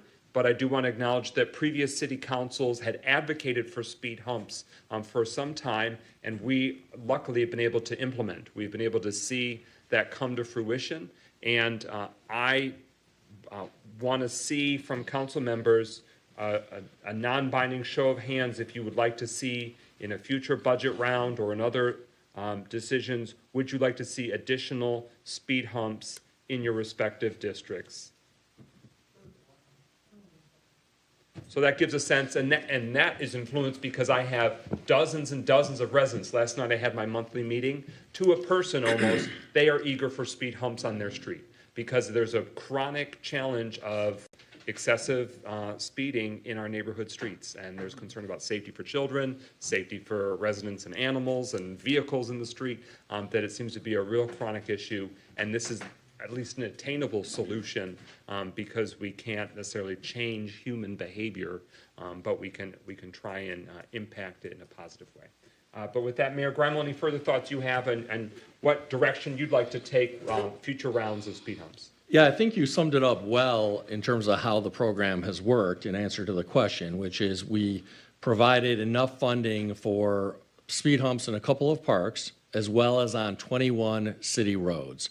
And we've got 7 city council districts, so 21 speed humps. We said we're going to allocate 3 roads worth of speed humps in each city council district, and we're going to defer to city council members because they're closest to their constituents and their geography about where in their districts they'd like to see those 3 speed humps. So that was the selection process. In terms of moving forward, the vast majority of people that I've heard from are really happy about the speed humps because it helps slow down cars, it helps make sure that people are driving more safely. And so I certainly very much want to see us add to the speed humps. And obviously we need to allocate some funding in order to do that.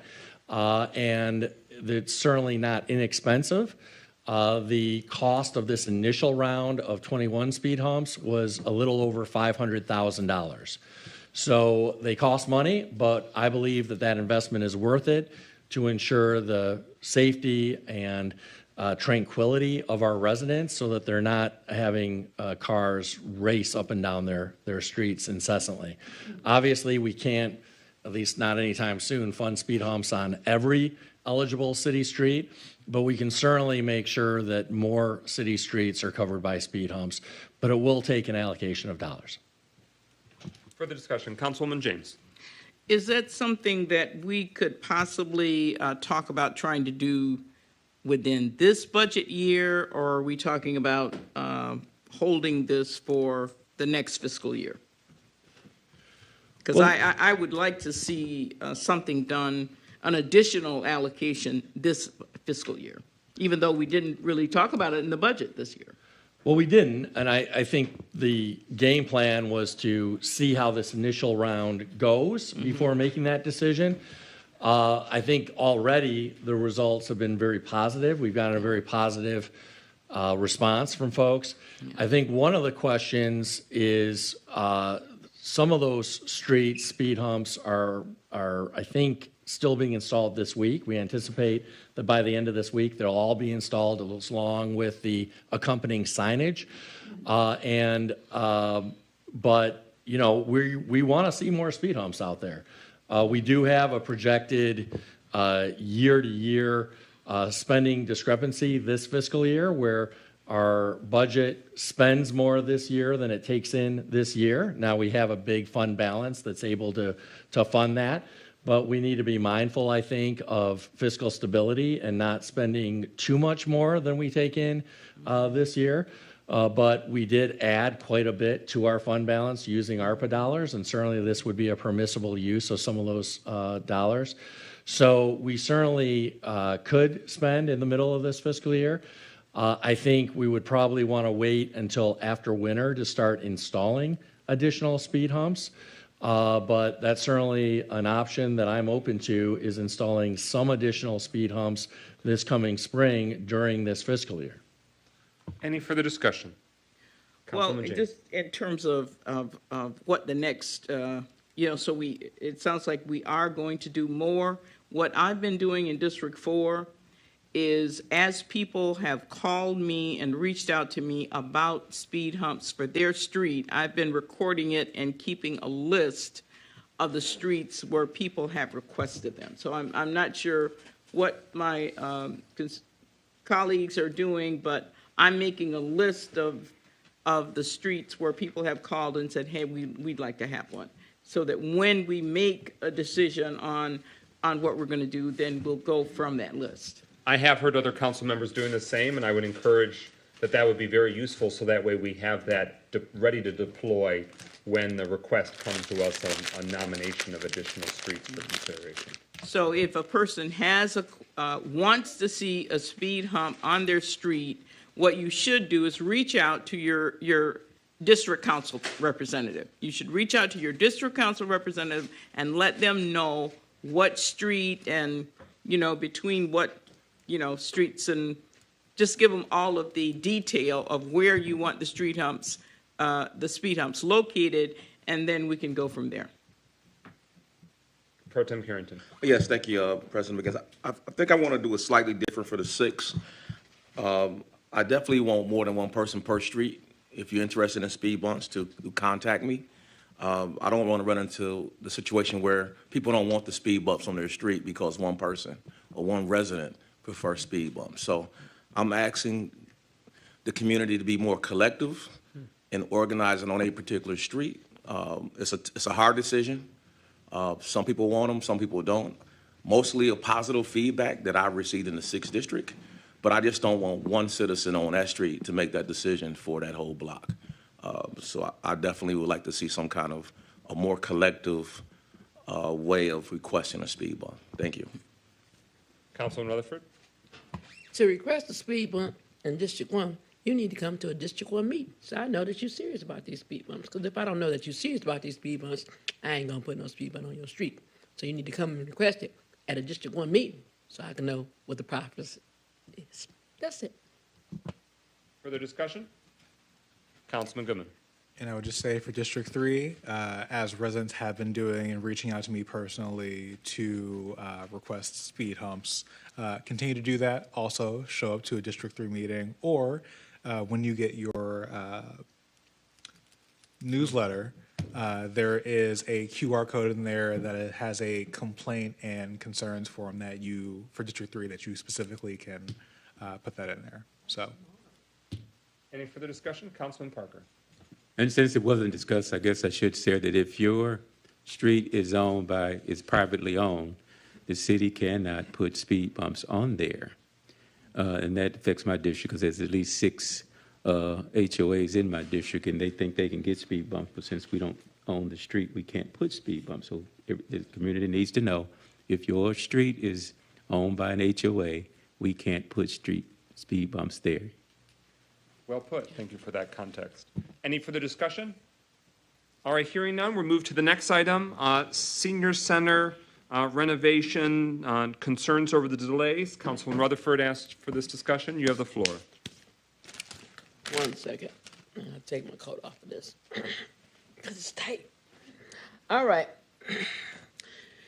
In my subcommittee meeting, there was a discussion about the Bowen Center bathroom as well as Ruth Peterson. In the discussion, I quote, "We were told that the bathrooms at the Bowen Center would be finished by 9/8/2023. As of 9/12/2023, the bathrooms are not finished. In the Ruth Peterson situation, it's to 9/15. So on Friday, I'm going to ride through and it won't be finished. Now, what they're going to say is that it's substantial. And I like to read notes because I take verbatim from Regina Campbell, who is doing the work, that they will be finished 9/8. Now, why is that important? This contract has been going on since April. It is now September. There have been delays, and there was an email that was probably sent, but somebody always sends me stuff, and I want to read to you why this is important. 1 second, please. And I forwarded to the mayor and to Deputy Stevens at 11:13 that night because it got sent to me at 9:45. Now, the email, which was not sent to me as over the building facility, says as follows. Hold on 1 second.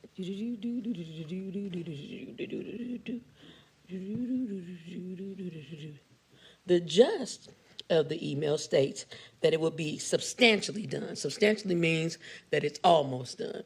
In our meeting, the mayor stated that if it was not finished, they would look into legal action. So it's 9/12 and it ain't finished. And the email that was sent to you and Deputy Stevens stated that the following things are not done. The security system, all phone systems and everything in the main office needs to be completed. The painting, the second coat on the exterior and the exterior doors. The repainting is done. The plumbing, which means replacing the urinal and the toilet flushers, the caulk and the professional cleaning. So my question to the administration is, being that these are substantial things that are not done, and she stated in our subcommittee, excuse me, I don't want you to use that as to her, it's the administration's position to ensure that these jobs are done, because I don't want her to be used as a scapegoat. What is the administration prepared to do to ensure that these things are going to be done? I yield to the mayor. Yeah, we take this very, very seriously. It's been a very frustrating process because this is running much longer than the RFP called for and much longer than the contractor has repeatedly promised. So as you know, I was at that facilities committee meeting, and we said that we would explore all legal options to ensure that the contract's being complied with. The first step, which we've already taken this week, is sending a letter to the contractor detailing all of the incomplete items and demanding that they be completed forthwith. And obviously, as you point out, the contractor most recently at your facilities committee meeting indicated that the Ruth Peterson Center would be finished by the end of this week, so in a few more days. In terms of the Bowen Center, that is already past due in our view. I realize there's some question that you highlighted about whether the commitment was substantially complete or complete, but regardless, this has dragged on way too long, and we take that very seriously. In terms of, we did have some people go out this week and inspect the work, and all items with one exception are more than 90% completed, and the one item that is not quite 90% or more completed is not the bathrooms. Actually, the bathrooms are over 90% completed, but and I know the bathrooms have been a hot topic, rightly so. But we're going to ensure that these get completed in the coming week or two, and if they're not, again, we'll pursue any legal remedies we have at our disposal. My follow-up to this discussion is that you guys hold on to a 10% of the CBGD funds because they bid the lowest bid to do this. In hindsight of these jobs not being completed, and what does this person or this company, are they still eligible to receive the last 10% that is held on to, because contractually they have not finished this on time and have asked for delays, extensions, thank you, sir, extensions and extensions. So that being said, that last 10%, are we as a city going to give them this knowing that this work was not completed in the time frame that it was done? I don't know the answer to that. I'd have to defer to the city's attorneys. I will say that in general, the question is, well, the city's attorney represents both the city council and the mayor, and was selected and approved by both the city council and the mayor. So I want to emphasize that the selection process for the city attorneys was done by both the city council and the mayor's office, because the city attorney is not the mayor's attorney. I know that past mayors have treated the city attorney that way, but the city's attorney is the city's attorney. I'm responding to some side chatter in the audience, so sorry for the digression, but I think it's very important for those who have made public comments suggesting that somehow the city attorney and the mayor should each have their own attorney, to know that the city's attorney represents the city and was selected by both the city council and the mayor, because the attorneys we have now, at least, take that role of representing the city as a whole very seriously. So, but to get back to the question of the senior centers, I really want to emphasize that it's a question for the city's attorney. We need to ask them their interpretation of the contract and what it allows for and doesn't allow for. One of the key questions in any construction contract is, does it clearly specify when the project needs to be completed?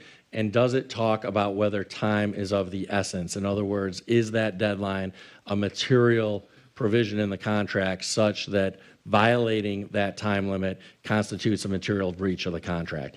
I don't know, because I haven't personally read this contract. I defer to our purchasing division to do that and to the city's attorneys to do that. I just have one more. Oh, I'm sorry. Okay. Thank you, President McGinnis. I just want to say something. I know this is a hot topic, but I'm definitely feeling uncomfortable for legality purposes to actually be talking in an open forum to a African-American company that has a contract with the city. I think there's something that attorneys and administration, if council, one of the council members wants to be in that discussion, I think we should, but openly discussing a contract, I really feel like it puts the city in a very precarious legal position.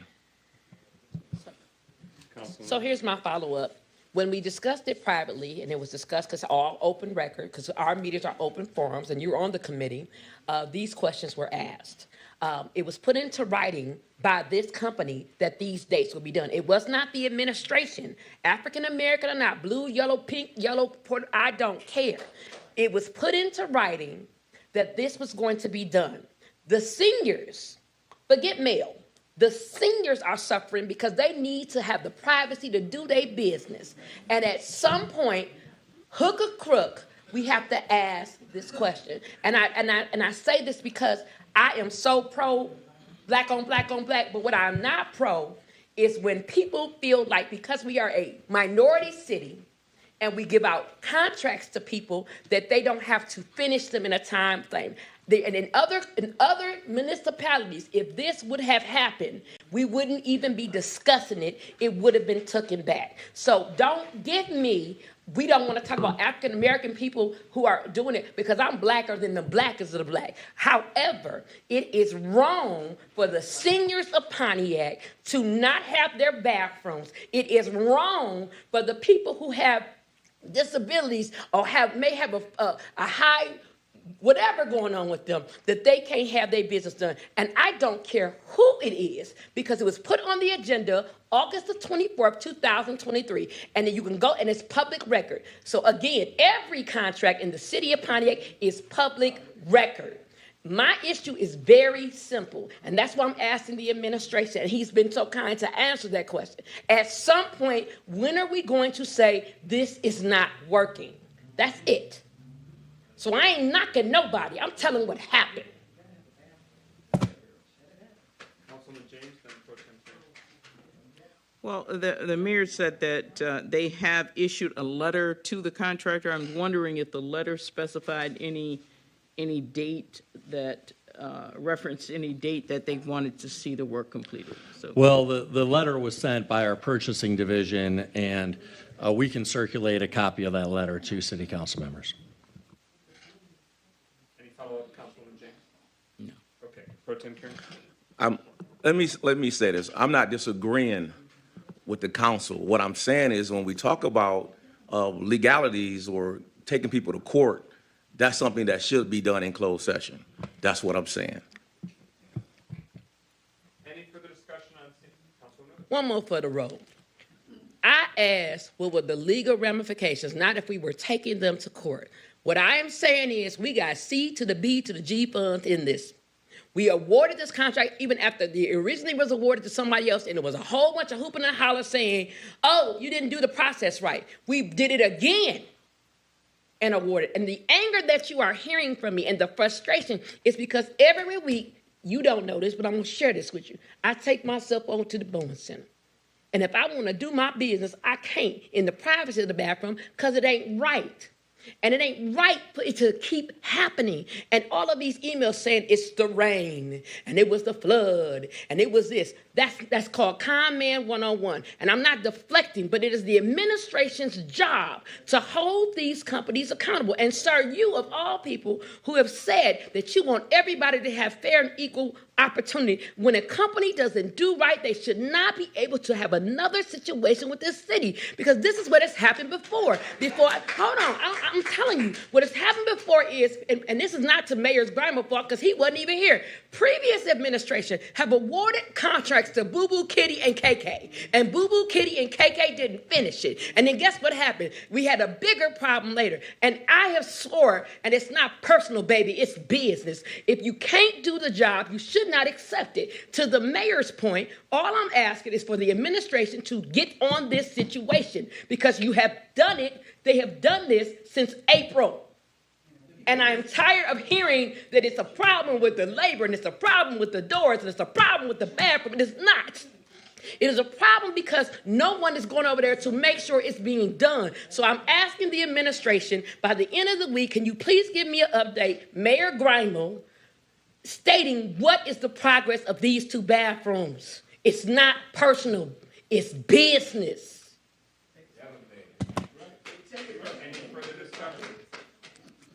Hearing no further discussion on that topic, we move to the final discussion.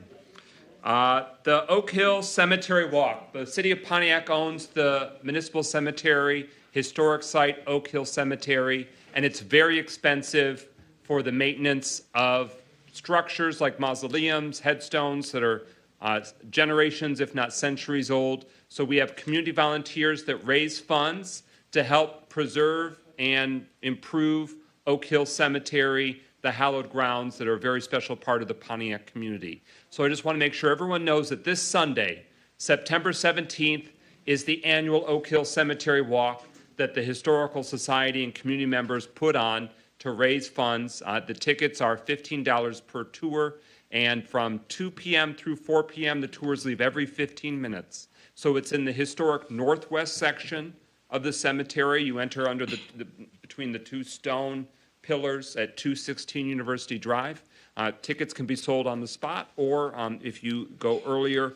I just want to make sure that the community is aware of it. I will be, as I have every year, portraying one of the individuals buried there, Charles Wisner, who's the son of Governor Moses Wisner. He was an innovator. He built the first car ever built in Flint, your hometown. But he was a Pontiac native, and he's buried here in Pontiac, so we're featuring his story among others. Pro Tem Carrington has portrayed past historical figures as well in the cemetery walk, so just want to make sure everyone knows about it. If you'd love to join, please join us this Sunday, September 17th at 2 p.m.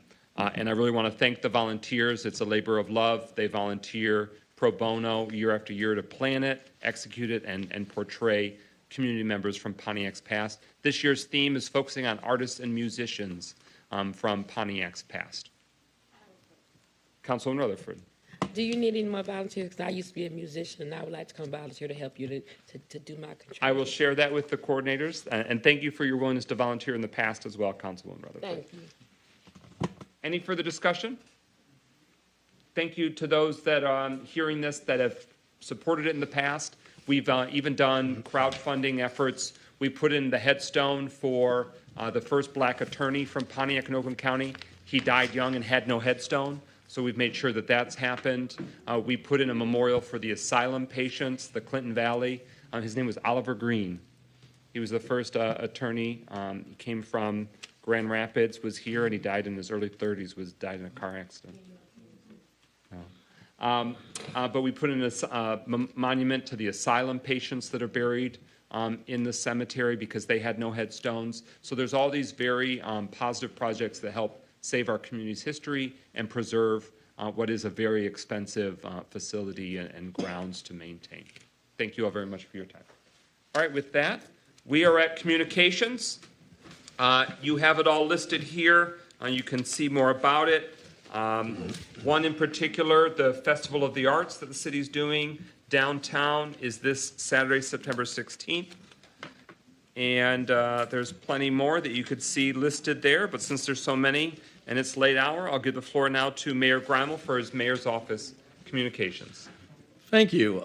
First, I want to say I'm looking forward to this year's Oak Hill Cemetery Walk as well. I'm going to be there. All right. And I know it'll be another fun event and very educational event in terms of learning about the history of that amazing cemetery. Also, please come out this Saturday, September 16th, for the Pontiac Festival of the Arts downtown. It will certainly include visual arts, but it will also include musical arts and musical performers. So please join us. It should be a really terrific event.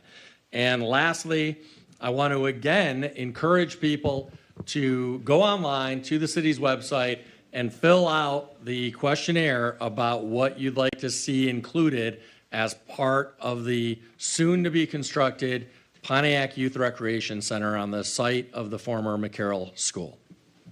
All right, with that, Mayor Grimal, your closing comments. Yeah, thank you. A few things. First of all, I wanted to touch on the comment about the golf program. The schools may not have a golf team, and that's something that you'll have to talk with the school district about. But I am happy to say that our city youth recreation program has included golf classes, and those have been conducted by Pontiac's own Charles Renfro, who has done a really great job with the golf instruction. And we look forward to continuing that in future years. I also wanted to touch base on some of the questions that were asked this evening. I, again, want to emphasize, because there's been discussion about city council having their own attorney, that the city's attorneys were selected by both the city council and the mayor's office, and that was intentional, because in the past, we've had mayors who have essentially tried to use city attorneys as if they're representing the mayor and not the city. We have intentionally gotten away from that. We've done this in a collaborative way with city council to make sure that both of us have selected the law firms representing the city, and it's very important to us that the city attorneys abide by their ethical obligation to represent the city as a whole, not any one group of elected officials. And I know that whenever I seek any guidance from city attorneys, I include council leadership on the correspondence, because it's important that that be done openly and transparently and collaboratively with city council. There was also a question asked about sensible cannabis reform and who the members of that group are. I don't know is the short answer. It's a private group that got together. It's clearly comprised of some number of private, for-profit cannabis companies who were upset with certain elements of the marijuana ordinance for recreational marijuana that City Council and I approved earlier this year. And some of these disgruntled cannabis companies formed a group. A couple representatives of the group have reached out to the city, but I don't know the full membership of the group, and unfortunately, state election laws are such that there isn't much transparency when it comes to the full membership of these kinds of initiative groups or referendum groups. There was a question asked about GERS, about whether it's a breach of contract. I'm not sure I fully understand the question, but the short answer is that there was a settlement agreement put in place in 2017 that had certain provisions. The settlement agreement can be amended, but only by agreement between the parties, and only then with the judge's approval. And so that's why there have been these discussions between the parties, that is the City of Pontiac and the City of Pontiac Retired Employees Association. We've reached this tentative agreement and settlement that would allow for the reinstatement of the monthly stipend to retirees. But before that can go into effect, CIPRIA's membership has to vote to approve that agreement. And then ultimately, once that happens, assuming that happens, it'll come before City Council, and then assuming City Council approves it, then it would go before the judge for approval. And the last question was about how long it will take to replace the Martin Luther King Bridge. And I've been very open and transparent about this. I've said it publicly a number of times. I said it at my State of the City address. I said it just last night at a community forum. It will take, and I said it Saturday at another community forum, it will take a very long time for that bridge to be reconstructed. The first step was securing the funding. We can't do anything without the money, and it's a very expensive proposition. It's estimated to be somewhere north of $12 million. We're very fortunate to have secured $10 million from the state of Michigan. It looks like we're on track to obtain another $2.5 million from the federal government for the replacement of the Martin Luther King Bridge. But it's going to take a long time. Just the design and engineering of that bridge, and we can't start on that until we get a signed agreement with the state of Michigan for these dollars, and we anticipate that that agreement will be signed in the next couple weeks here. Then we will start on the design and engineering, but that alone, just the design and engineering, is estimated to take approximately a year. Then we'll have to go out to bid to hire a construction company once we have those designs completed. And then the construction of the bridge will take approximately another year. So we're looking at approximately 2 years, which is why we were working so hard and so diligently to secure the funding that we need from the state of Michigan. And we're happy that we now have that. We're looking forward to that contract being signed in a couple of weeks so that we can actually get going on this. But it's an example of the horrible deferred maintenance on infrastructure in our city going back decades. That bridge did not get to its current state overnight. It is in such serious disrepair that it has to be closed, not just to vehicles, but to pedestrians. And that doesn't happen overnight. This is because for many, many years, the city was not paying adequate attention to its infrastructure. And I'm happy to say that with the MLK Bridge, we're now on a path to have that fully rebuilt, fully safe again to use, and actually, again, focused on improving and properly maintaining our city's infrastructure. And not having to mortgage our city's financial situation to afford it. Deputy Mayor Stevens, any closing comments? Clerk Doyle. All right. Councilman Parker. Thank you, Brother President. First, I want to thank all of the members from District 5 who came out to our meeting last Thursday. It was certainly a good, informative meeting. I want to thank each and every one of you who came. I want to also announce that our next meeting will be October 12th at 6 p.m. October 12th. At 6 p.m. Looking forward to you coming. If you cannot come, please look at the city website. If you go to the second Thursday on the calendar, you'll see the District 5 meeting. If you click on that, you will get a Zoom link where you can attend via Zoom. If you need the number and you don't want to go through all of that, give me a call and I'll give you the number personally. I want to thank the Oakland County Health Network for coming in with their presentation. We certainly want to keep everybody apprised of all the activity that is taking place that is available to this city in regards to mental health, not only for our youth, but for adults as well. So far, I believe District 5 has put out pretty close to 100 beautification signs. I have not received a call from anybody telling me they want signs. I have received one call from somebody to tell me I can take my sign back, but I think we resolved that issue with them. But if there's anybody who feels that they, first off, I did not select the people who got the signs. That was done by residents and by community members and by neighbors themselves who selected those people.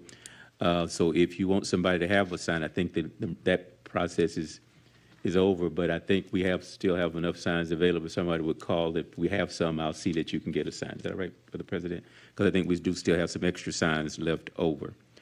And in regards to the GERS, again, as I updated last week, The GERS board voted to accept the amount, the 30% amount that the GERS board voted to accept the 30% amount that was in escrow that would go over to the new, from the old GERS to the new GERS. I do also understand that there's still being, and we also voted to approve the administration continue to negotiate with some of the other things that will require the settlement agreement to be adjusted. I believe we updated that, and the mayor did a good job of updating it further today as to what the holdups may be. Our next GERS meeting is always the fourth Wednesday of every month, and certainly it is a public meeting. For those of you who want to inquire, you can come. It starts about 8:30, and you can certainly come and sit there and listen to what goes on, since it seems like that what we say here, y'all don't believe. With that, I'll say good afternoon, Brother President. Councilwoman James. Yes, I want to start by just answering some concerns that came up in public comment about the parks in Pontiac and, why we can't get more done with our parks, why we can't get all of the parks. It would be great if we could get all of our parks invested in to the degree that the Hawthorne Park will be, based on the partnership. That partnership with Oakland County will put $1.5 million into that park in the short term, so to speak, but over the course of the partnership, which is it's a 20-year partnership, millions and millions of dollars will be put into that park to upgrade that park. It would be great if we could do that for every park in the city of Pontiac, but unfortunately, this particular partnership is only for Hawthorne Park. Now, again, I want to say that this was nothing that the city of Pontiac planned. We were approached by Oakland County in regards to them wanting to do a partnership with us with Hawthorne Park, and as a result of discussions with them, we agreed to accept that, and we're still in the process of finalizing some of the final detail. But the advantage, or one of the advantages of the partnership is that the city of Pontiac, the money that we would spend on Hawthorne Park out of our ARPA dollars, because we have budgeted certain amount of money to go into Pontiac parks. Each district will get $571,000 to put into their community and many parks. So bottom line is, no, we're not where we need to be. But we are headed toward being in a place where we've never been before, because we will have more upgrades in Pontiac parks within the next couple of years than we have ever seen before. So I think that, we may not be where we want to be, but I think we definitely are going to be better off than we've ever been before. And there's always room for improvement. There's always room for people to get involved and help us to make our parks better. So that's all I can say about that. I agree with you that we're not where we need to be, but I think you need to look at the investment that we are looking at putting into Pontiac parks. And when that is done, we will never, our parks will be nothing like they are now. So we will see major upgrades in Pontiac parks. With that, also, I want to mention that our next District 4 Community Council meeting is on September 28th, Thursday. That's a Thursday night. We have our meetings at the New Mount Moriah International Church on Walton Boulevard, right across from the Dollar Tree store. And with that, I want to wish everyone good night. Thank you. Thank you. Pro Tem Carrington.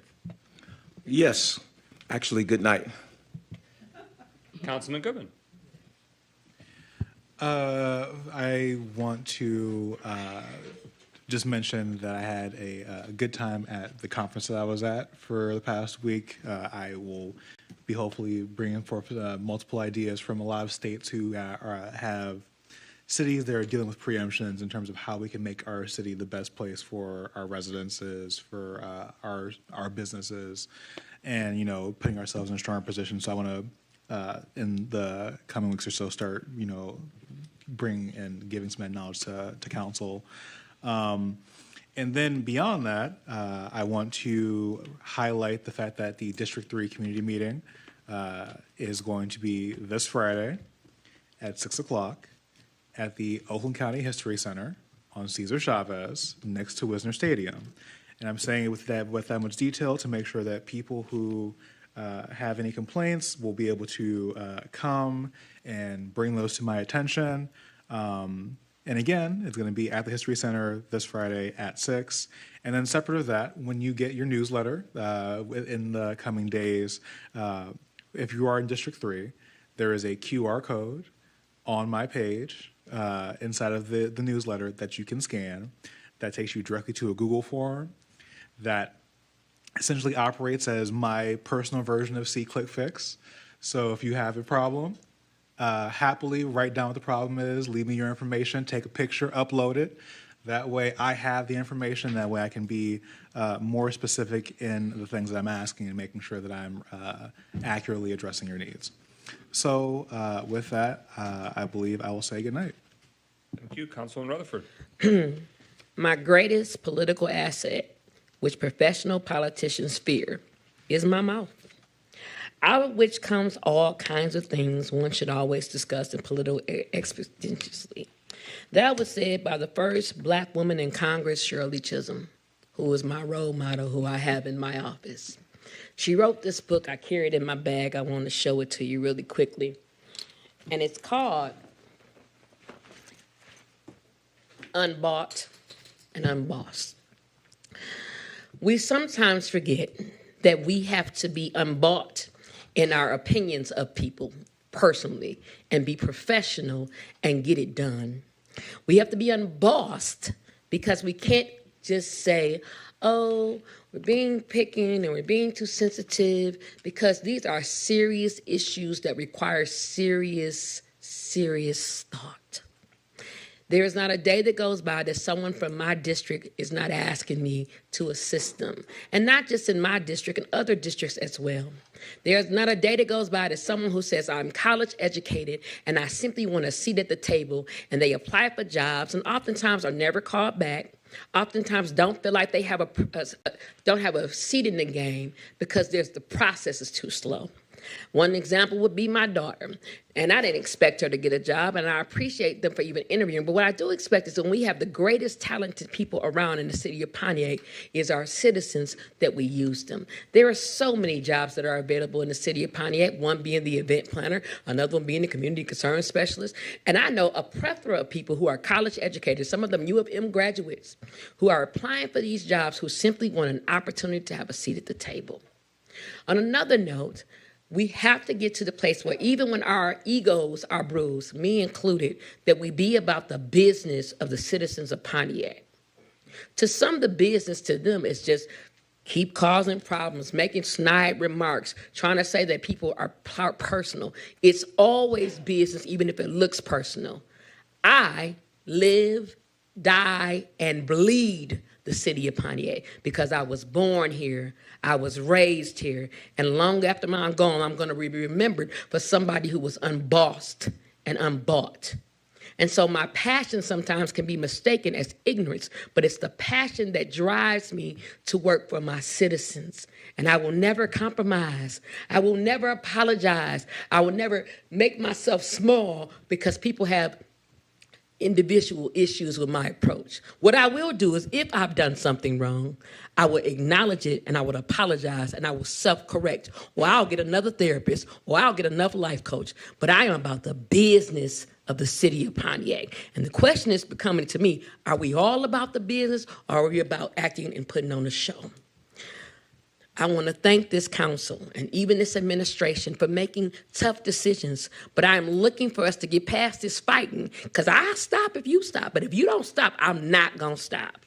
I'm going to fight for what I believe in. And all the rumors and the lies that people like to tell, you know me, I say it if I did do it, but if I didn't do it, you a lie, and I'll tell you that also.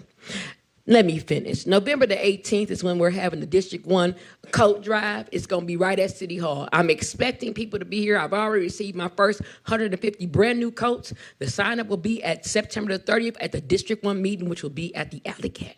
Also, the end of the year District 1 fellowship is happening again, folks. We're going to have it at the Public Center because we're going to get this right before I leave this office. I ask that you pray for your individuals, pray for your enemies, pray for people you don't like. Heck, pray for me because I'm going to pray for you. And to that, I say good night. Thank you. Good evening. I'm Mike McGinnis, councilperson for District 7. I want to thank the many residents that came out. We had a full house at our monthly District 7 meeting last night. It's always the second Monday of every month, 7 p.m. at Prospect Church, 351 Prospect Street. A few things that really got a lot of feedback. A lot of residents want to see more speed humps on the east side. They're very pleased with what's come, but they want more. A lot of residents are gravely concerned about the continuing lingering eyesore that is West Manor. At Paddock and Willard, the mayor and code enforcement and others provided update about how that's actively in court now with the current owner, trying to seek a remedy and a solution, but that's something that the neighbors and residents over there should not have had to endure for all these many years. We have light at the end of the tunnel in terms of resolving the blight that's city-owned, the Purdue School at Sanford and Pike, owned by the city of Pontiac in recent years. That is actively being pursued for demolition, which is great resolution for a solution for those that live nearby. And I'll just also share that a lot of East Side residents, especially those that live near Auburn, really enjoyed the new light signals, traffic signals, street signs, and the improved pedestrian crossings that will hopefully increase pedestrian safety, because there's a lot of those that walk or bike to get around. They don't have access to a reliable vehicle. So to get to the store, to get to work, to get to and from home, it's making a positive difference. And finally, I just want to say the summer youth recreation program is concluded. I want to say thank you, thank you, thank you to all members of that team, but I want to especially highlight those that were working at the Murphy Park site on Pontiac's east side. You continue to show up and show out and really make a safe, positive, and enriching summer experience for so many children on Pontiac's east side at Murphy Park. So thank you for your leadership, activism, and your care. You care and you go above and beyond. So thank you to all of our youth recreation teams, and especially, since I represent the east side, that was at the Murphy Park this summer. With that, is there a motion to adjourn this evening's meeting? Is there a second? Or we want to chill? Support. All right, it's been moved by Councilman Rutherford, second by Councilman Parker. The motion to adjourn without further discussion. Roll call, Clerk Doyle. Carrington, Yes. Goodman, Yes. James, Yes. McGinnis, Yes. Parker, Yes. Rutherford. 6 yeas, no nays.